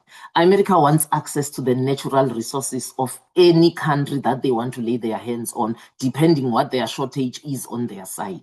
And South Africa is not immune. Therefore, this, for me, is not even a political party thing. It's not even supposed to be a party politicking thing. For South Africa, this should be about our self-determination, our self-respect. America has violated us in so many other ways. It's not even, it's even past Venezuela. Therefore, as MK Party, we say vote MK, because clearly even what we are propagating here will not be implemented because South Africa is using what they call soft diplomacy. So whoever has tuned in there, vote MK. Let's take the government of national unity out. Let us put a government in Pretoria that will restore the dignity of our people, that will restore the dignity of all humanity-loving people, a government that will not support invasions of other countries just because those countries stand against the foreign policy of the bullies. We are tired in MK Party of being bullied by America and its Western allies. Actually, we are even grateful now that the UK is not fully in bed with America, but we are calling for South Africa to detach from being in bed with the West. Viva umkhonto wesizwe, viva amandla. We are government in waiting, and we shall take this government because the government of national unity is playing with our time. Thank you, Chair. Thank you very much, Honorable Member. We shall now move to Honorable Kola Panat. After that powerful submission. Thank you, House Chair. Once again, we're watching South Africans concerning themselves with the rights of dictators and despots everywhere in the world, other than on our very own continent.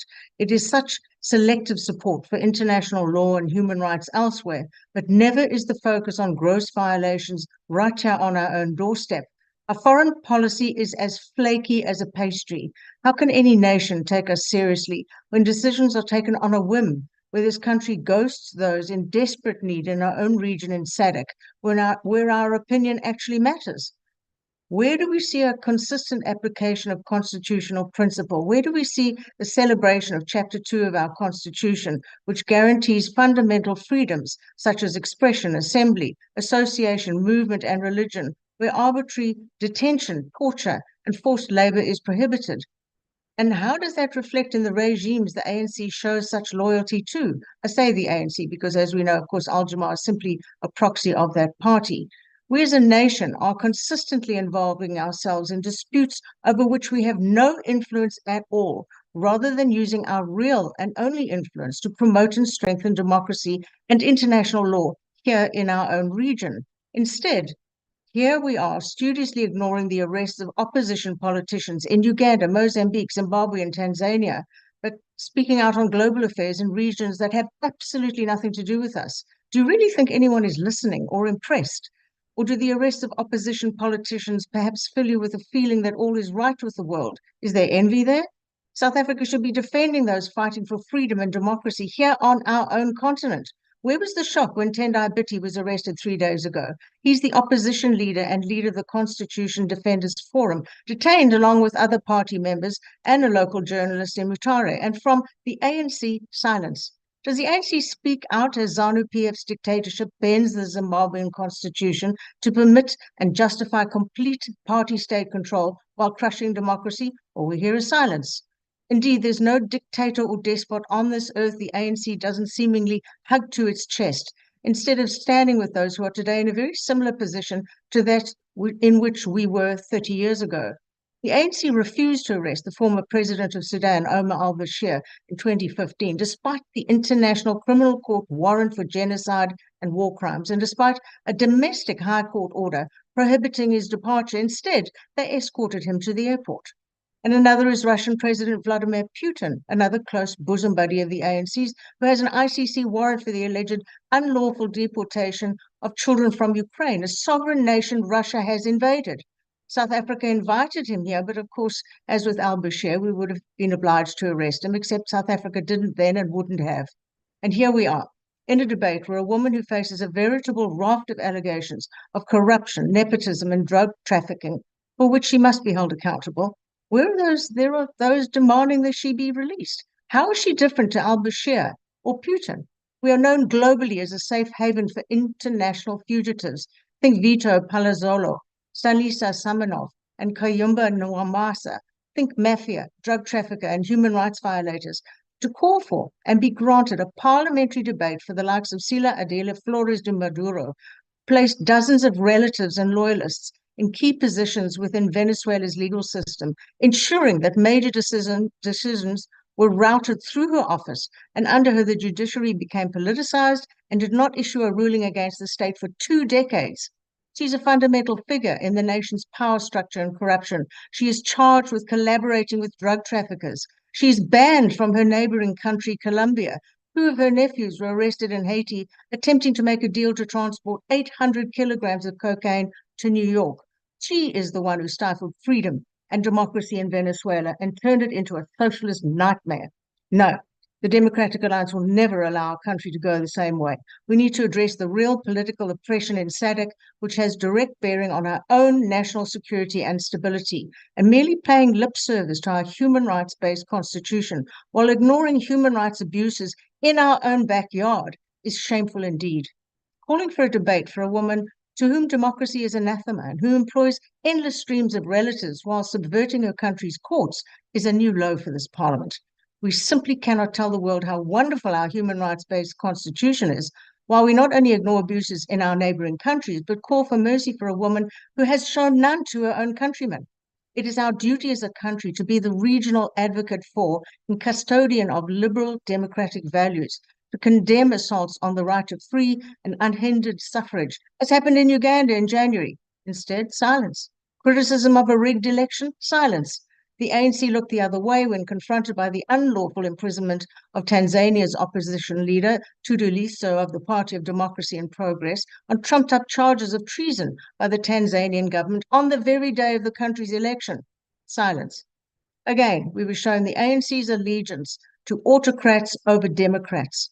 Across the border in Mozambique, opposition parties have alleged widespread electoral manipulation, whilst international observers, including the European Union, criticized the elections as being marred by irregularities. Yet there we were, President Cyril Ramaphosa and friends at the inauguration of Mozambique's contested president, Daniel Chapo, showing South Africa's support for a country destroying democracy.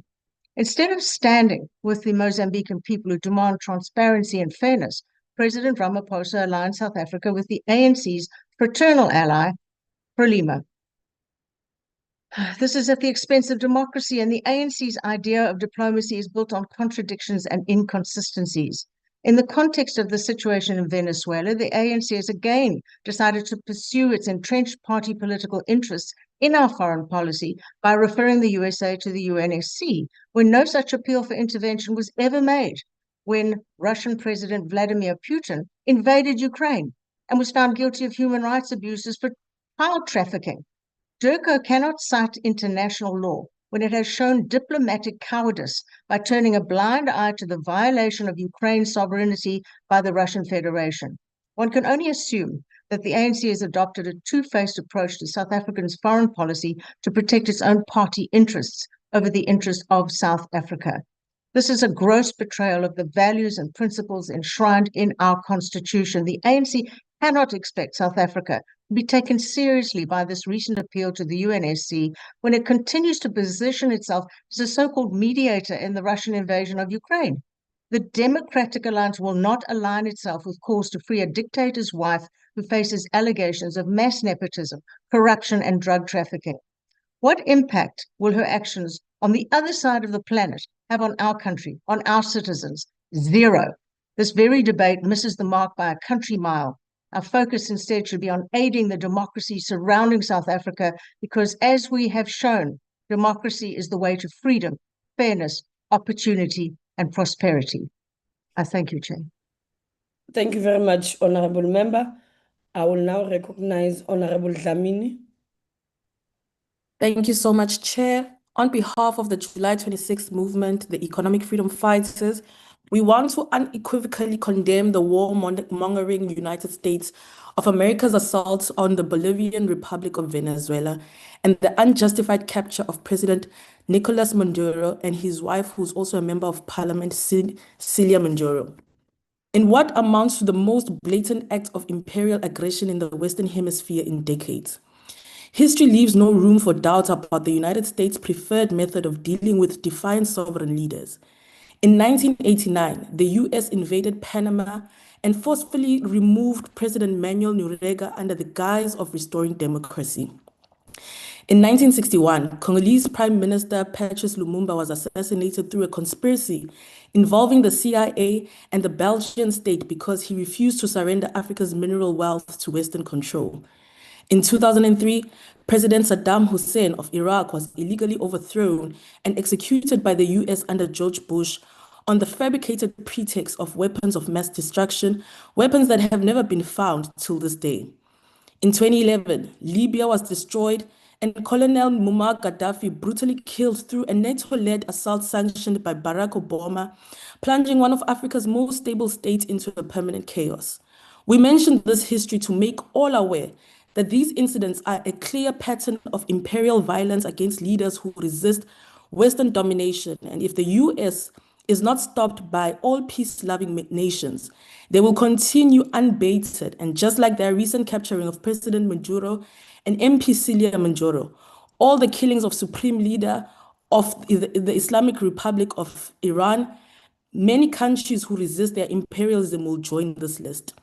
While this imperial aggression continues, the United Nations is powerless. The UN Security Council has lost all credibility, confirming with its inaction that it is merely a tool at the hands of the US. To this day, there is no consensus resolution adopted by the UN Security Council on the abduction of the president of Maduro and MP Cilia because the US uses its veto powers to block any action by the Security Council. The EFF has always maintained that without fundamental reforms to the UN Security Council, we risk eroding the values of these international platforms. South Africa needs to stay firm in light of all these aggressions. We must unequivocally voice our opposition to the US and Israel trying to bully the whole world into submission. The first and most progressive action that can be taken by South Africa is to expel the US ambassador to South Africa with immediate effect, for he has used our soil to undermine our judiciary, interfere in domestic affairs, and used intimidation and threats by implying that the US companies based in South Africa can at any time withdraw their investment and businesses if the country does not meet the ludicrous demands of the US. This House already passed a motion for a full closure of the Israel embassy in South Africa, but for some strange reason, the Zionist influence in the ANC has prevented the executive from taking this very necessary step. We denounce the warmongering US and the Zionist regime of Israel because it is our revolutionary duty to ensure that enemies of mankind are isolated. As Chair Govara reminds us, open quote, our very action is a battle cry against imperialism and a battle hymn for the people's unity against the great enemy of mankind, the United States of America, close quote. Indeed, the bloodthirsty US, the Zionist regime of Israel, and their allies are enemies of mankind. The EFF therefore calls on all states committed to sovereignty and peace to condemn the illegal act of abduction of the sitting president and the member of parliament of a sovereign state in the strongest terms. Demand the immediate release of President Maduro and MP Cilia unharmed. And as for the US to retreat their military action. Lastly, we call on the UN Security Council to redeem themselves by taking a unilateral declaration to condemn the US military actions in Venezuela and Iran, and for the US to be isolated by cutting off all diplomatic and economic relations that they enjoy with all member states of the UN as a means of protecting the sovereignty of all nations. I thank you.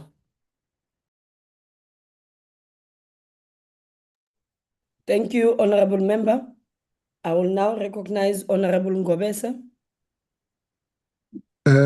Thank you so much, Progressive Chair, for the opportunity. Let me also greet the honorable members on virtual platforms. Chair, let me start by saying prior to any role that South Africa may assume on the international stage, it is imperative to emphasize that the IFP recognizes the paramount importance of respecting the internationally recognized sovereignty of all states. The IFP has constantly maintained that South Africa must engage international relations with the primary objective of advancing them and maximizing its national interest. A central pillar of the IFP's foreign policy approach is the unwavering respect for and maintenance of international law, both within and among sovereign states.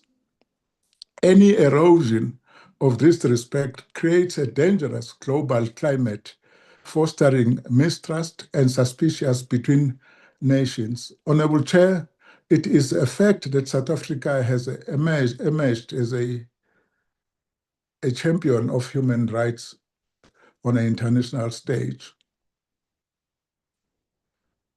These principles, Chairperson, stands has significant enhance the country's standing in matters of international relations and global policy. The IFP supports our government's position to call on UN Security Council, the body that mandated to maintain international peace and security, to urgently convene and address this situation. Fully respecting the sovereignty of each nation, these bodies provide important and principled mechanism through which durable and just resolutions can be achieved. Delegating this matter to the appropriate body will not only reaffirm respect for sovereignty, but will also underscore a firm commitment to the United Nations Charter. Instability in the global affairs not only affects countries directly involved, it has far-reaching consequences for regional and international peace, security, and economic stability. However, Honorable Chair, the call for the intervention of the United Nations is notwithstanding its limitations. As the IFP has previously noted, the United Nations Security Council, the body charged with the primary responsibility for maintaining international peace and security, operates within an international framework that often tenders in a structural incapable of decisive action. The veto architecture of the Council as presently constituted enables powerful states to shield themselves and their allies from accountability.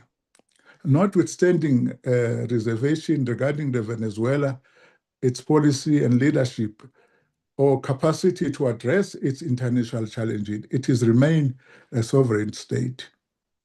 That fact alone is sufficient, Honorable Chair, for the IFP to affirm that its sovereignty must be respected. South Africa must never be hesitant to call out injustice. The disregard of international law serves as a disturbing reminder of the precocious position in which nations find themselves when established norms are undermined and the rule of law is weakened. The current action by the government are principled. While we have raised legitimate concern regarding the invitation of the United Nations Security Council, the call for a United Nations session to ventilate this issue through diplomatic channels represent a progressive and constructive approach. I thank you, Honorable Chair. Thank you, Honorable Member. We will now go to Honorable Hendricks. Thank you, Chair. Honorable members. Honorable members, South Africa cannot be selective or silent when democratic rights are under threat. Our constitution bounds us to stand clearly and consistently for human dignity. Sorry, Honorable Hendricks. Honorable Ngobese, can you mute?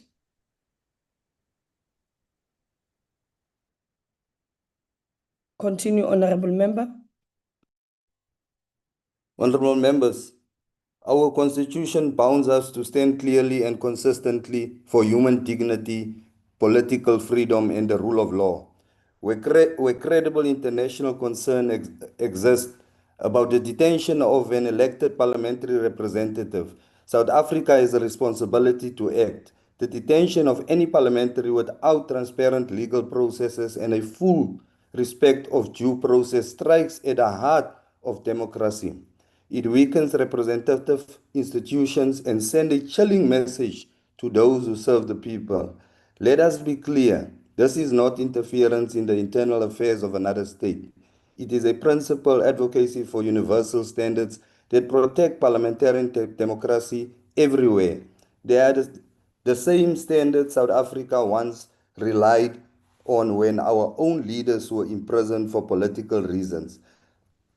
To affirm publicly that arbitrary detention of an elected representative is unacceptable, to support global calls for due process, judicial transparency, and accountability, to use parliamentary diplomacy and multilateral forms to press for lawful resolutions, and where detention cannot be justified under international human rights norms, to support calls for immediate release. Honorable members, our credibility as a human rights champion depends on consistency. Silence weakens our values. Principal action strengthens them. That is how South Africa advanced in human rights ethos, by speaking clearly, acting decisively, and standing on principle. I thank you, Chair.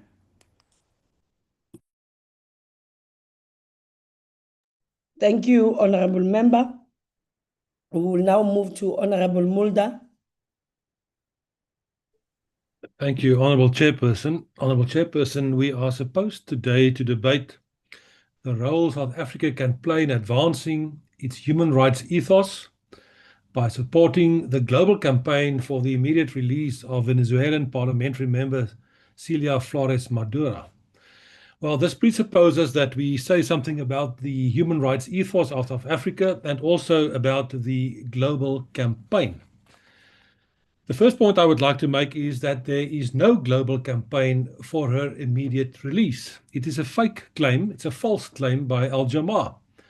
Major human rights NGOs, such as Amnesty International, the Human Rights Watch, and others, are not leading a global campaign. What's happening at the moment is that Al-Jamaa is claiming that there is a global campaign and they are trying to get a global campaign going. Some of the colleagues referred to the fact that this person, as an elected parliamentary person, leader, was arrested nilly-willy and nilly-willy so. But that's also not correct. The arrests were done in terms of charge sheets and decisions that were taken, warrants for arrest for what? First of all, for drug trafficking and narco-terrorism. Secondly, for weapons-related offenses. Thirdly, for corruption and bribery. The fourth instance, for violent criminal activity, accusing her of involvement in ordering kidnaps, betraying, and even killings. We cannot be selective when we claim and say that we should always uphold international law. South Africa cannot be selective by keeping silent from time to time, and in other instances claim that we should base our international relations on international law. Where was international law when Russia invaded Ukraine? Why did we keep silent? Where was international law on the 7th of October when Hamas invaded Israel and caused all those atrocities? Where was international law when the regime in Iran about a month ago executed and killed more than 30,000 peaceful protesters? Not one word of condemnation. If you look at the ethos of South Africa's human rights, then there was a time when South Africa was lauded as a champion for human rights. That was way back in 1995, when Mr. Mandela took on the leader of Nigeria, General Sani Abacha, when it came to the execution of Ken Saro-Wiwa, who was a Nigerian writer and activist, and President Mandela did not shy away from interfering immediately. But South Africa's human rights record is not that good. Since then, we kept silent and we abstained when the protesters, pro-democracy demonstrators in Myanmar in 2007, we abstained. In Syria, 2011 to 2012, we abstained. In Sri Lanka in 2009, we abstained. Darfur, we abstained. And currently what's happening in Iran, South Africa also unfortunately abstained. I saw this afternoon once again, it was a session of let's bash the United States. The reality is, and we must understand that, we are living in a very much changing world out there at the moment. The United Nations seems to be completely paralyzed. The functioning in the United Nations seems to be becoming irrelevant, unfortunately. and the world is moving in a different direction. South Africa should take note of that, and we should act in what's in the best interest of South Africa. Past loyalties in terms of struggle assistance will not take us into the future. We now have to sit down and say what is in the best interest of South Africa and act in that regard. A debate about the Maduro problem will not solve that, unfortunately. Thank you.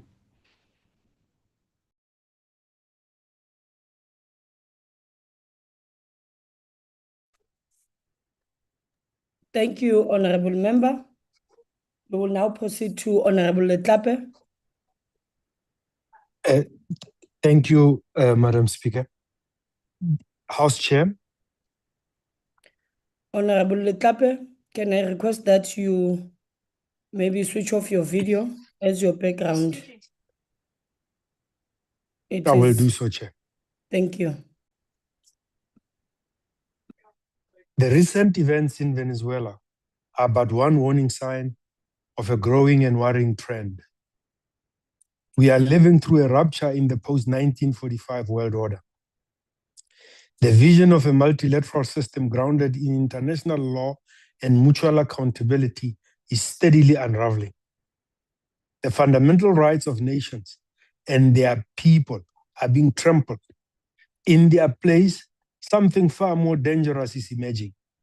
A world defined by unilateralism, where might is right and power overrides principle. Most concerning is that this erosion is being driven by those entrusted to uphold it. The permanent members of the United Security Council, the very custodians of the UN Charter, are increasingly acting with impunity, undermining the rules they are meant to defend. Action SA calls for a decisive return to the rule of law.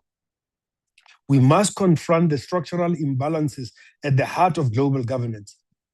It is indefensible that permanent members of the Security Council are not parties to the International Criminal Court, while African nations are expected to comply.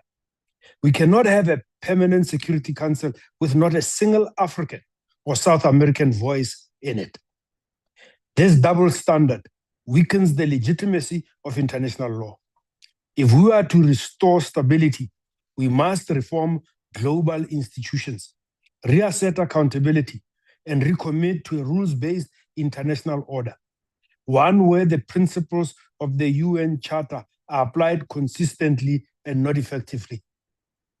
Chair, we need to ensure that the veto right is taken away so that nations can have a voice inside the UN structure and the UN resolutions can take place on the basis of democracy to uphold the issue of international peace, security, and human rights. I thank you, Chair. Thank you very much, Honorable Member. I don't have any person on ACDP. ACDP. Pass. UDM. UDM. Rise. Rise. Bosa. Bosa. ATM. I will now recognize Honorable Mauma Pelu. Thank you very much, Honorable Chairperson, Honorable Josie Majosi. Thank you very much for the opportunity, and I take this opportunity also to thank Honorable Moosa for bringing forward this important matter of geopolitics. And good afternoon to the rest of the honorable members on the platform and inputs. Honorable members, I don't know whether Honorable Barnett understands what in Setswana idiom we called Cilia kaka senwa moro. I don't know whether you've got translation, Honorable Josie Majosi, because somebody must translate to Honorable Barnett Hore.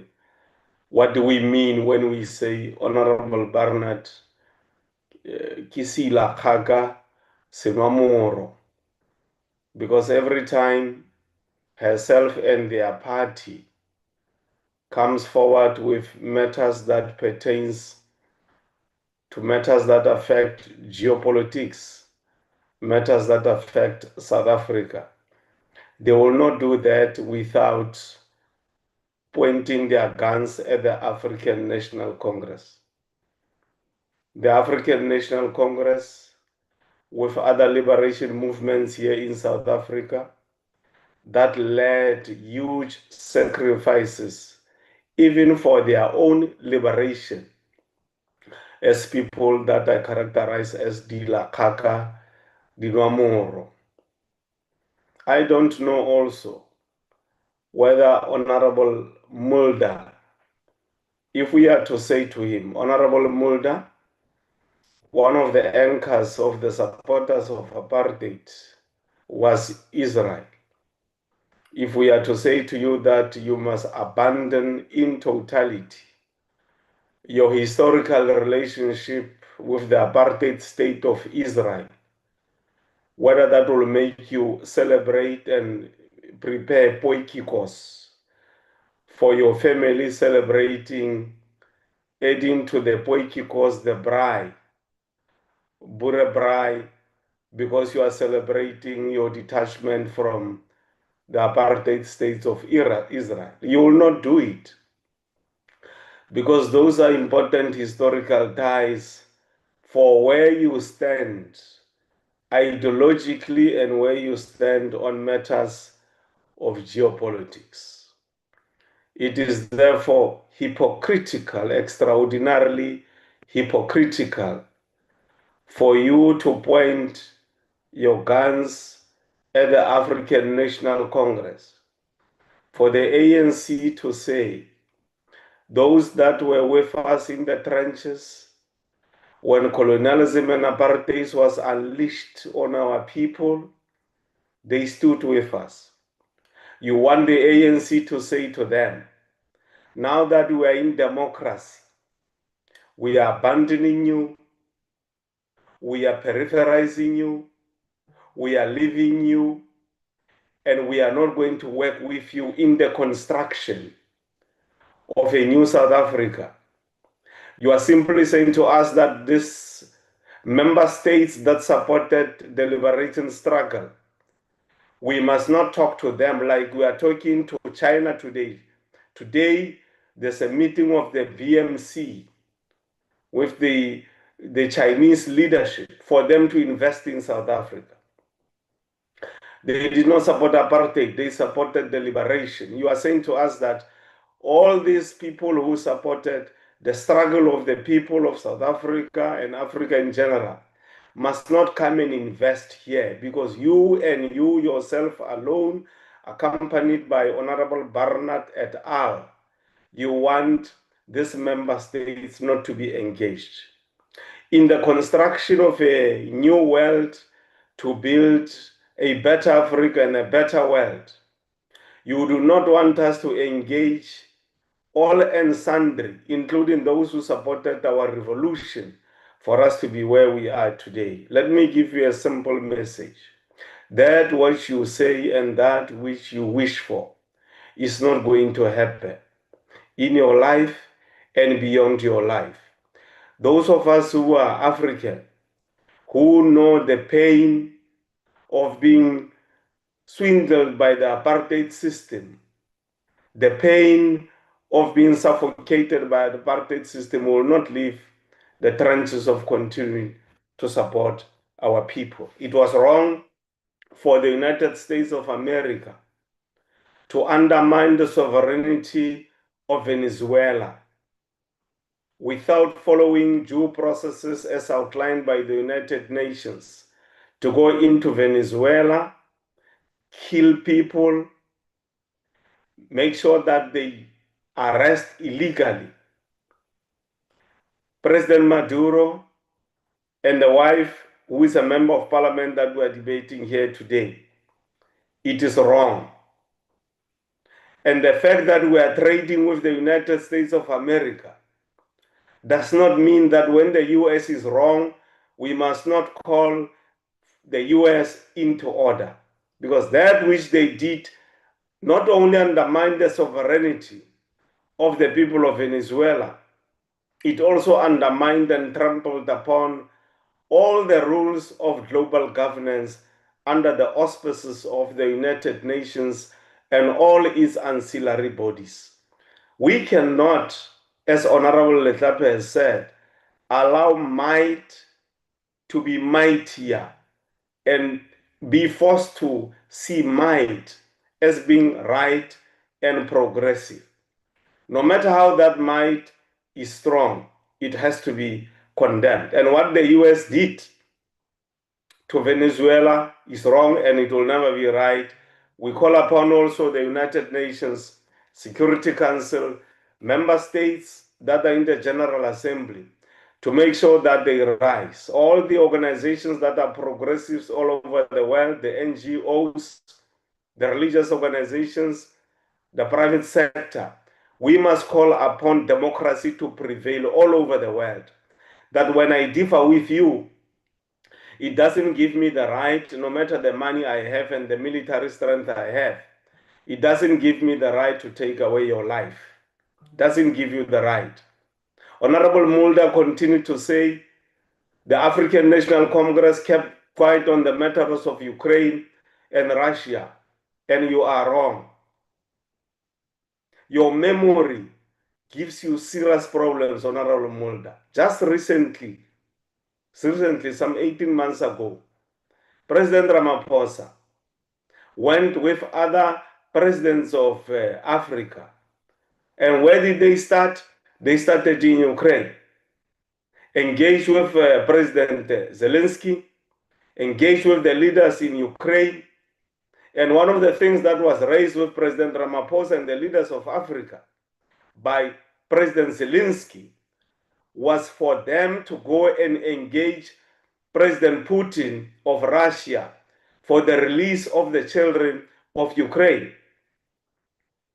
We stand here today, President Putin himself having confirmed that President Ramaphosa and other African presidents spoke to him about that particular matter. And as a consequence of that engagement, there's been progress on the release of the children of Ukraine.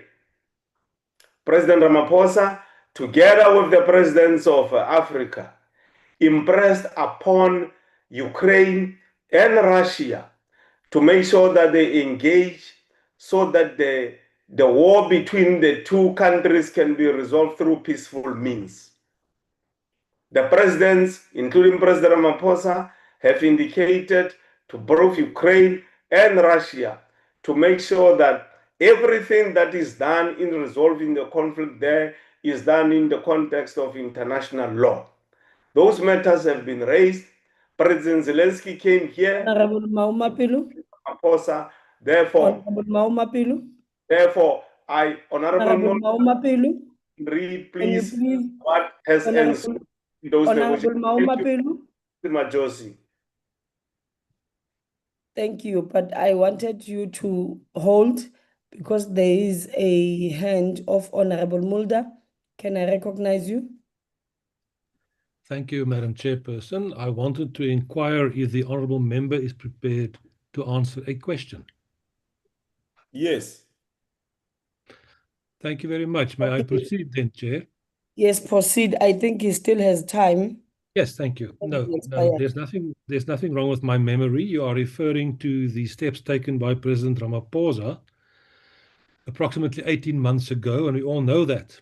That's not the point. The war started 3 years ago, and for the first year and a half, Mulder, the NC government did not say anything. Are you aware of that fact? Honorable Maumapelo. He's not asking a question. He's making a statement, Honorable Josie Majosi. And I don't think he must be allowed to make statements. I'm waiting for questions. I'm itching to answer the question from Honorable Mulder. But let me also remind Honorable Mulder that the relationship between South Africa, and Russia is a very strong one. On Monday, I myself, the chairperson of international relations, I'm meeting the ambassador of Russia here in Parliament. A week after that, I'm meeting the ambassador of Ukraine. Your time has expired. So, Honorable Mulder, you must make time to talk to me so that I update you, because I can see you are very behind on development that South Africa is pushing globally. Thank you very much. Thank you very much. Is there any member from NCC? UAT?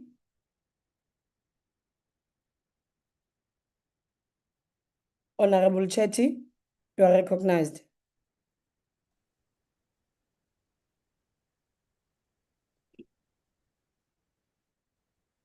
Honorable Chetty from the DA. Good afternoon and salutations, Honorable Chair, Honorable members, fellow South Africans.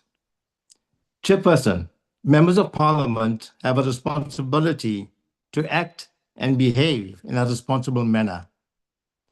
The proposal of this debate today is indeed an irresponsible act on behalf of one of the ANC praise-singing parties present in this Parliament. Why are we standing up in support of the wife of a dictator on the other side of the world, who is facing allegations of corruption and nepotism, and charges of drug trafficking, which has no bearing on the lives of our ordinary South African citizens? Cilia Flores Maduro is not just a member of Parliament, but indeed, she is the former president of Venezuela and current wife of the incarcerated dictator, President Nicolas Maduro, who himself has referred to his wife not as the first lady, but rather the first warrior. Our own citizens cannot put food on the table, but this House feels the urge to discuss the freedom of a despot's wife on the other side of the world. This just shows the misaligned priorities of certain parties in this Parliament. Chairperson, where was Al-Jamaa when South Africans were stranded during the attack on Ukraine by Russia? Or the recent war in the Middle East that resulted in thousands of South Africans stranded and desperate to return home? Why hasn't Al-Jamaa called for an urgent debate on those issues? Their silence was deafening. Clearly, the saying that charity begins at home eludes Al-Jamaa, because their existence in Parliament is dependent on cozying up to the ANC. Chair, the passion and enthusiasm with which the ANC speakers have spoken today clearly vindicates my comment that Al-Jamaa is merely a puppet for expediting the ANC agenda. These ANC speakers were vociferous in their defense of international dictators, more passionate than the proposer of this debate. Honorable Chair, South Africa's foreign policy has always been a bone of contention. Is there a foreign policy or a policy of ANC selectiveness? This is not non-alignment, but selective alignment. The proposer of this debate, Honorable Ismail, vindicates the statement further in his opening remarks when he and his party, or puppet master, quotes the Constitution selectively. Does the Honorable Ismail and his puppet masters believe the rights of foreign dictators like Maduro outside of the African continent is more important than the rights of our African leaders from Zimbabwe, Uganda, Tanzania, whose rights are also abused? Yet again, Al-Jamaa and the puppet masters, their silence is deafening. The question that begs to be asked is, why would Al-Jamaa call for the return of a dictator and alleged narcotic trafficker halfway across the world, yet not request the return of the innocent Ukrainian children that were kidnapped by their close ally and friend, the dictator Vladimir Putin? The treatment of Venezuela's Maduro is not merely an international diplomatic issue, but it's a litmus test for South Africa whether we will apply our human rights ethos universally without fear or favor, or, as has been the convention, only when it suits the geopolitical interests of the ANC's old allies. It's no secret Al-Jamaa is an extension of the ANC, and this very debate today before this House is them doing the ANC's bidding. South Africa must also apply the very same constitutional lens to the ANC's silence on the suppression of protests in Iran, the human rights abuses in Zimbabwe, and the ongoing conflict in the Democratic Republic of Congo. The Honorable Caller Barnett earlier mentioned the imprisoned opposition leaders in SADC and how the ANC and its proxies have said nothing about their imprisonment and their sacrifices. They are quick to run to international institutions, but treat the Pan-African Parliament like a lame duck that cannot provide consequences for states abusing human rights on our very own doorstep. We, South Africa, foots the bill for the whole of the Pan-African Parliament and its members, but we never think to use this platform as an economic incentive to drive real change in SADC. We want to make a noise about the wife of the Venezuelan president when opposition politicians are being arrested in Zimbabwe, in Uganda, and in Tanzania. And what about the wives of those freedom fighters in SADC, right here on the African continent? Does the ANC and Al-Jamaa care nothing about them at all? This is indeed deeply disingenuous. Clearly, the modus operandi of Al-Jamaa seems to resonate with defending the actions of dictators rather than the protection of innocent children and the evacuation of South African citizens and their safe return from war-torn countries. I thank you. Thank you, Honorable Member.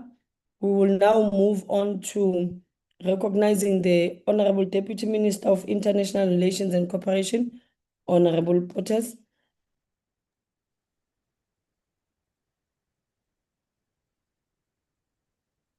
Honorable Deputy Minister.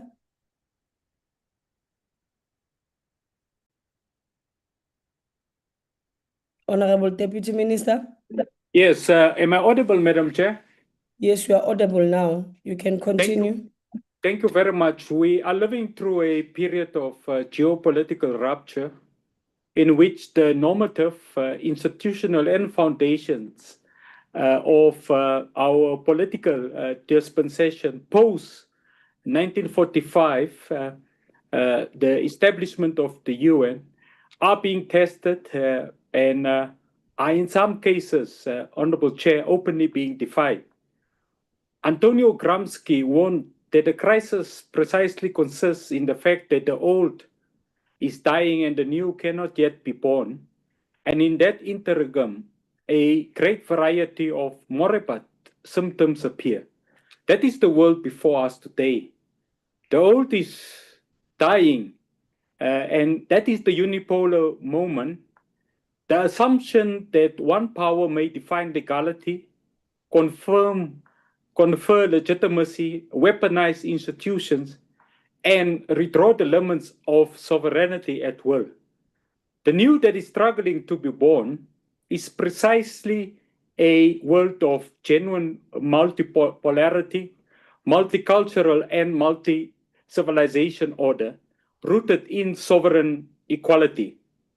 Honorable Chairperson, in this dangerous interregnum, moribund symptoms do indeed appear. They appeared in genocide with impunity. They appeared in regime change operations disguised as law enforcement. They appear in the illegal targeting of political leaders, heads of states, and ministers in complete violation of sovereignty. And they appear as wars that are being launched in contempt of both the letter and the spirit of international law. The illegal abduction and rendition of President Nicolas Maduro and his wife, the Venezuelan parliamentary leader, Cilia Flores by the US on the 3rd of January 2026 must be understood precisely in this broader pattern. It is informed of a broader erosion of legal restraint and a growing willingness by powerful states to act outside of the boundaries and of incomplete antithesis as it relates to international law, while expecting other states to remain bound by it. Let us absolutely be clear, Madam Chair. It is about international law and the universal application of international law in a rules-based order premise on international law. It is about whether multilateralism remains a living system of restraint or whether it can be reduced to ceremonial language imposed on the weak and being disregarded by the strong. President Nicolas Maduro and Cilia Adela Flores has not been interdicted by the International Criminal Court, the ICC, which is the only permanent tribunal founded on the Rome Statute with exclusive mandate to investigate, prosecute, and indict individuals. It is important, therefore, Chair, that we do communicate that the fact that South Africa's foreign policy remains premised on anti-colonialism, anti-imperialism, sovereign equality, peaceful resolutions of disputes, and international solidarity with peoples under the attack. Our foreign policy dispensation will continue to uphold human rights and the defense of international law and multilateralism as a shield for the weak and not as an instrument for the strong. Unilateral conduct through extraterritorial prosecution should be frowned upon. If we are serious about advancing South Africa's human rights ethos, then support for the global campaign for the immediate release of Cilia Flores Maduro must form part of a broader strategy to defend multilateralism itself. South Africa must commit to intensify our bilateral engagement with all UN member states prepared to defend the basic norms of international law. We must continue to strengthen diplomatic coordination and ensure that the matter remains live in all bilateral discussions with countries beyond Latin America, Africa, Asia, and beyond. In addition, we must build a coalition of states prepared to clearly defend international rules-based order premised on international law. Thirdly, we must use every multilateral forum at our disposal in our repository to continue to advance and champion the rights of your vulnerable and the rights of your smaller states, as opposed to being the key interlocutor on behalf of powerful states in conflict with international law. Chair, we will commit to continue to use the African Union as a key interlocutor in regards to both the constitutive act of the AU and the UN Charter to advance the morality and the just cause based on international humanitarian law. We will continue to use our chairship of SADC, our membership of the non-aligned movement, BRICS, IPSA, the Commonwealth, IHORA, and our engagements with partners in ASEAN, in CELAC, and the EU to continue to champion international rules-based order premised on international law, Honorable Chair. I wish to be unequivocal to members here that silence in the midst of impeachment cannot be acceptable. Silence in such moments, Chair, is not neutrality. It is permissiveness. We are going to look at engaging the Hague Group, which was established to bring about accountability based on international law as it relates to the ICJ's case against the state of Israel, to look at whether we should not expand, evidently, the mandate of the Hague group to deal with the broader impunity as it relates to international law is concerned and international rules-based order. Chairperson, what is key and critical is that South Africa should continue to be steadfast to principle. You will recall, Honorable Chairperson, when the rest of the world was silent, when parties like the FF+, the Democratic Alliance in South Africa, had no opinion, had no voice, had no morality as it relates to the expansion of the genocide committed against the Palestine people.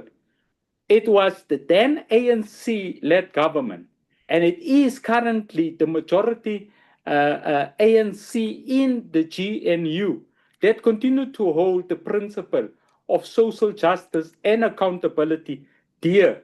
We do this, Honorable Chairperson, because of our unique applications in relation to the Universal Declaration on Human Rights endorsed in 1948.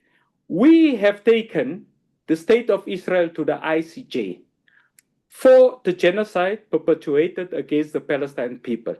We have taken the Israeli Prime Minister and his Minister of Defense to the ICC and ensured there was a criminal indictment to red flag the personal conduct of him and his minister as it relates to the genocide. We, as South Africa, has been steadfast to principle, Honorable Chairperson. We have been loyal to our cause. Of course, South Africa as a government cannot continue to alone carry this burden of leadership. We therefore call on our civil society, our CBOs, political parties broadly, foundations and universities to enjoin the South African government as it tries to be the key proponent and the champion in regards to the deepening of multilateralism and the advancement of a more unipolar world. Honorable Chair, I want to obviously raise a very important matter. It is not correct how the leader of the Freedom Front Plus, Honorable Mulder, sought to cast aspersion on the conduct of the South African government. You would recall, Chairperson, that South Africa has been unequivocal at the time when the Russian Federation engaged in an invasion act against Ukraine. Minister, yes. Your time is expired. Thank you very much, Chairperson. We will be loyal and steadfast to principles. Nyabonga, thank you very much, Chair. Thank you very much, Honorable Deputy Minister. I will now recognize our last speaker on this debate, which is Honorable Ismail-Moosa. Thank you, Chairperson. Firstly, let me take the opportunity to thank all the parties that supported the stance in terms of this particular plenary and support for the immediate release of the calls for human rights ethos by calling for the support of South African parliamentarians of the hashtag Bring Them Back campaign, in addition to the global campaign calling for the immediate release of the Venezuelan parliamentary member Cilia, Flores, and President Maduro. I also want to acknowledge the Deputy Minister, Boertes. Thank you for covering me in most of the aspects with regards to the DA, the FF+, and rebutting some of the issues that were raised. I also want to thank my Honorable Chairperson, Supra, who's also rebutted most of the issues that were brought up by some of the honorable members. So thank you so much for your support and for the opportunity to stand up for justice. And I must say, we must never let the superpowers enrich themselves by overriding international law at the expense of sovereignties of countries. And I'm also interested to understand some of the honorable members from the DA especially, when it comes to the war against violations. And my stance is that I'm a proxy also. They don't mention anything about being a proxy of standing up for the legal rights of sovereign countries. Maybe it may just be that they may stand up for imperialism and colonialism laws that may govern our country. But that is not so. So let me also address Honorable Chetty that the war is against violations of international law.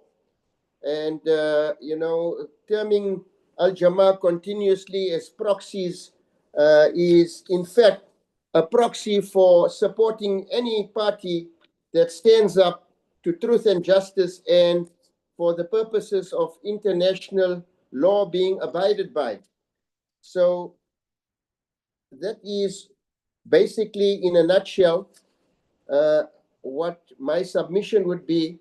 And it is, I think, in the interest of some of the parliamentarians to understand that maybe if one of you get abducted as parliamentarians, you'll understand Honorable Member, we have to deal with. Your time is expired. I must at the end say I love my country and I'm a patriotic South African. Malibongwe. Thank you, Honorable Member. Honorable members, that brings us to the end of the debate and the business of the virtual mini-plenary session. The mini-plenary will now rise. Thank you. Thank you, House Chairperson. Thanks, Thank you, House Chair.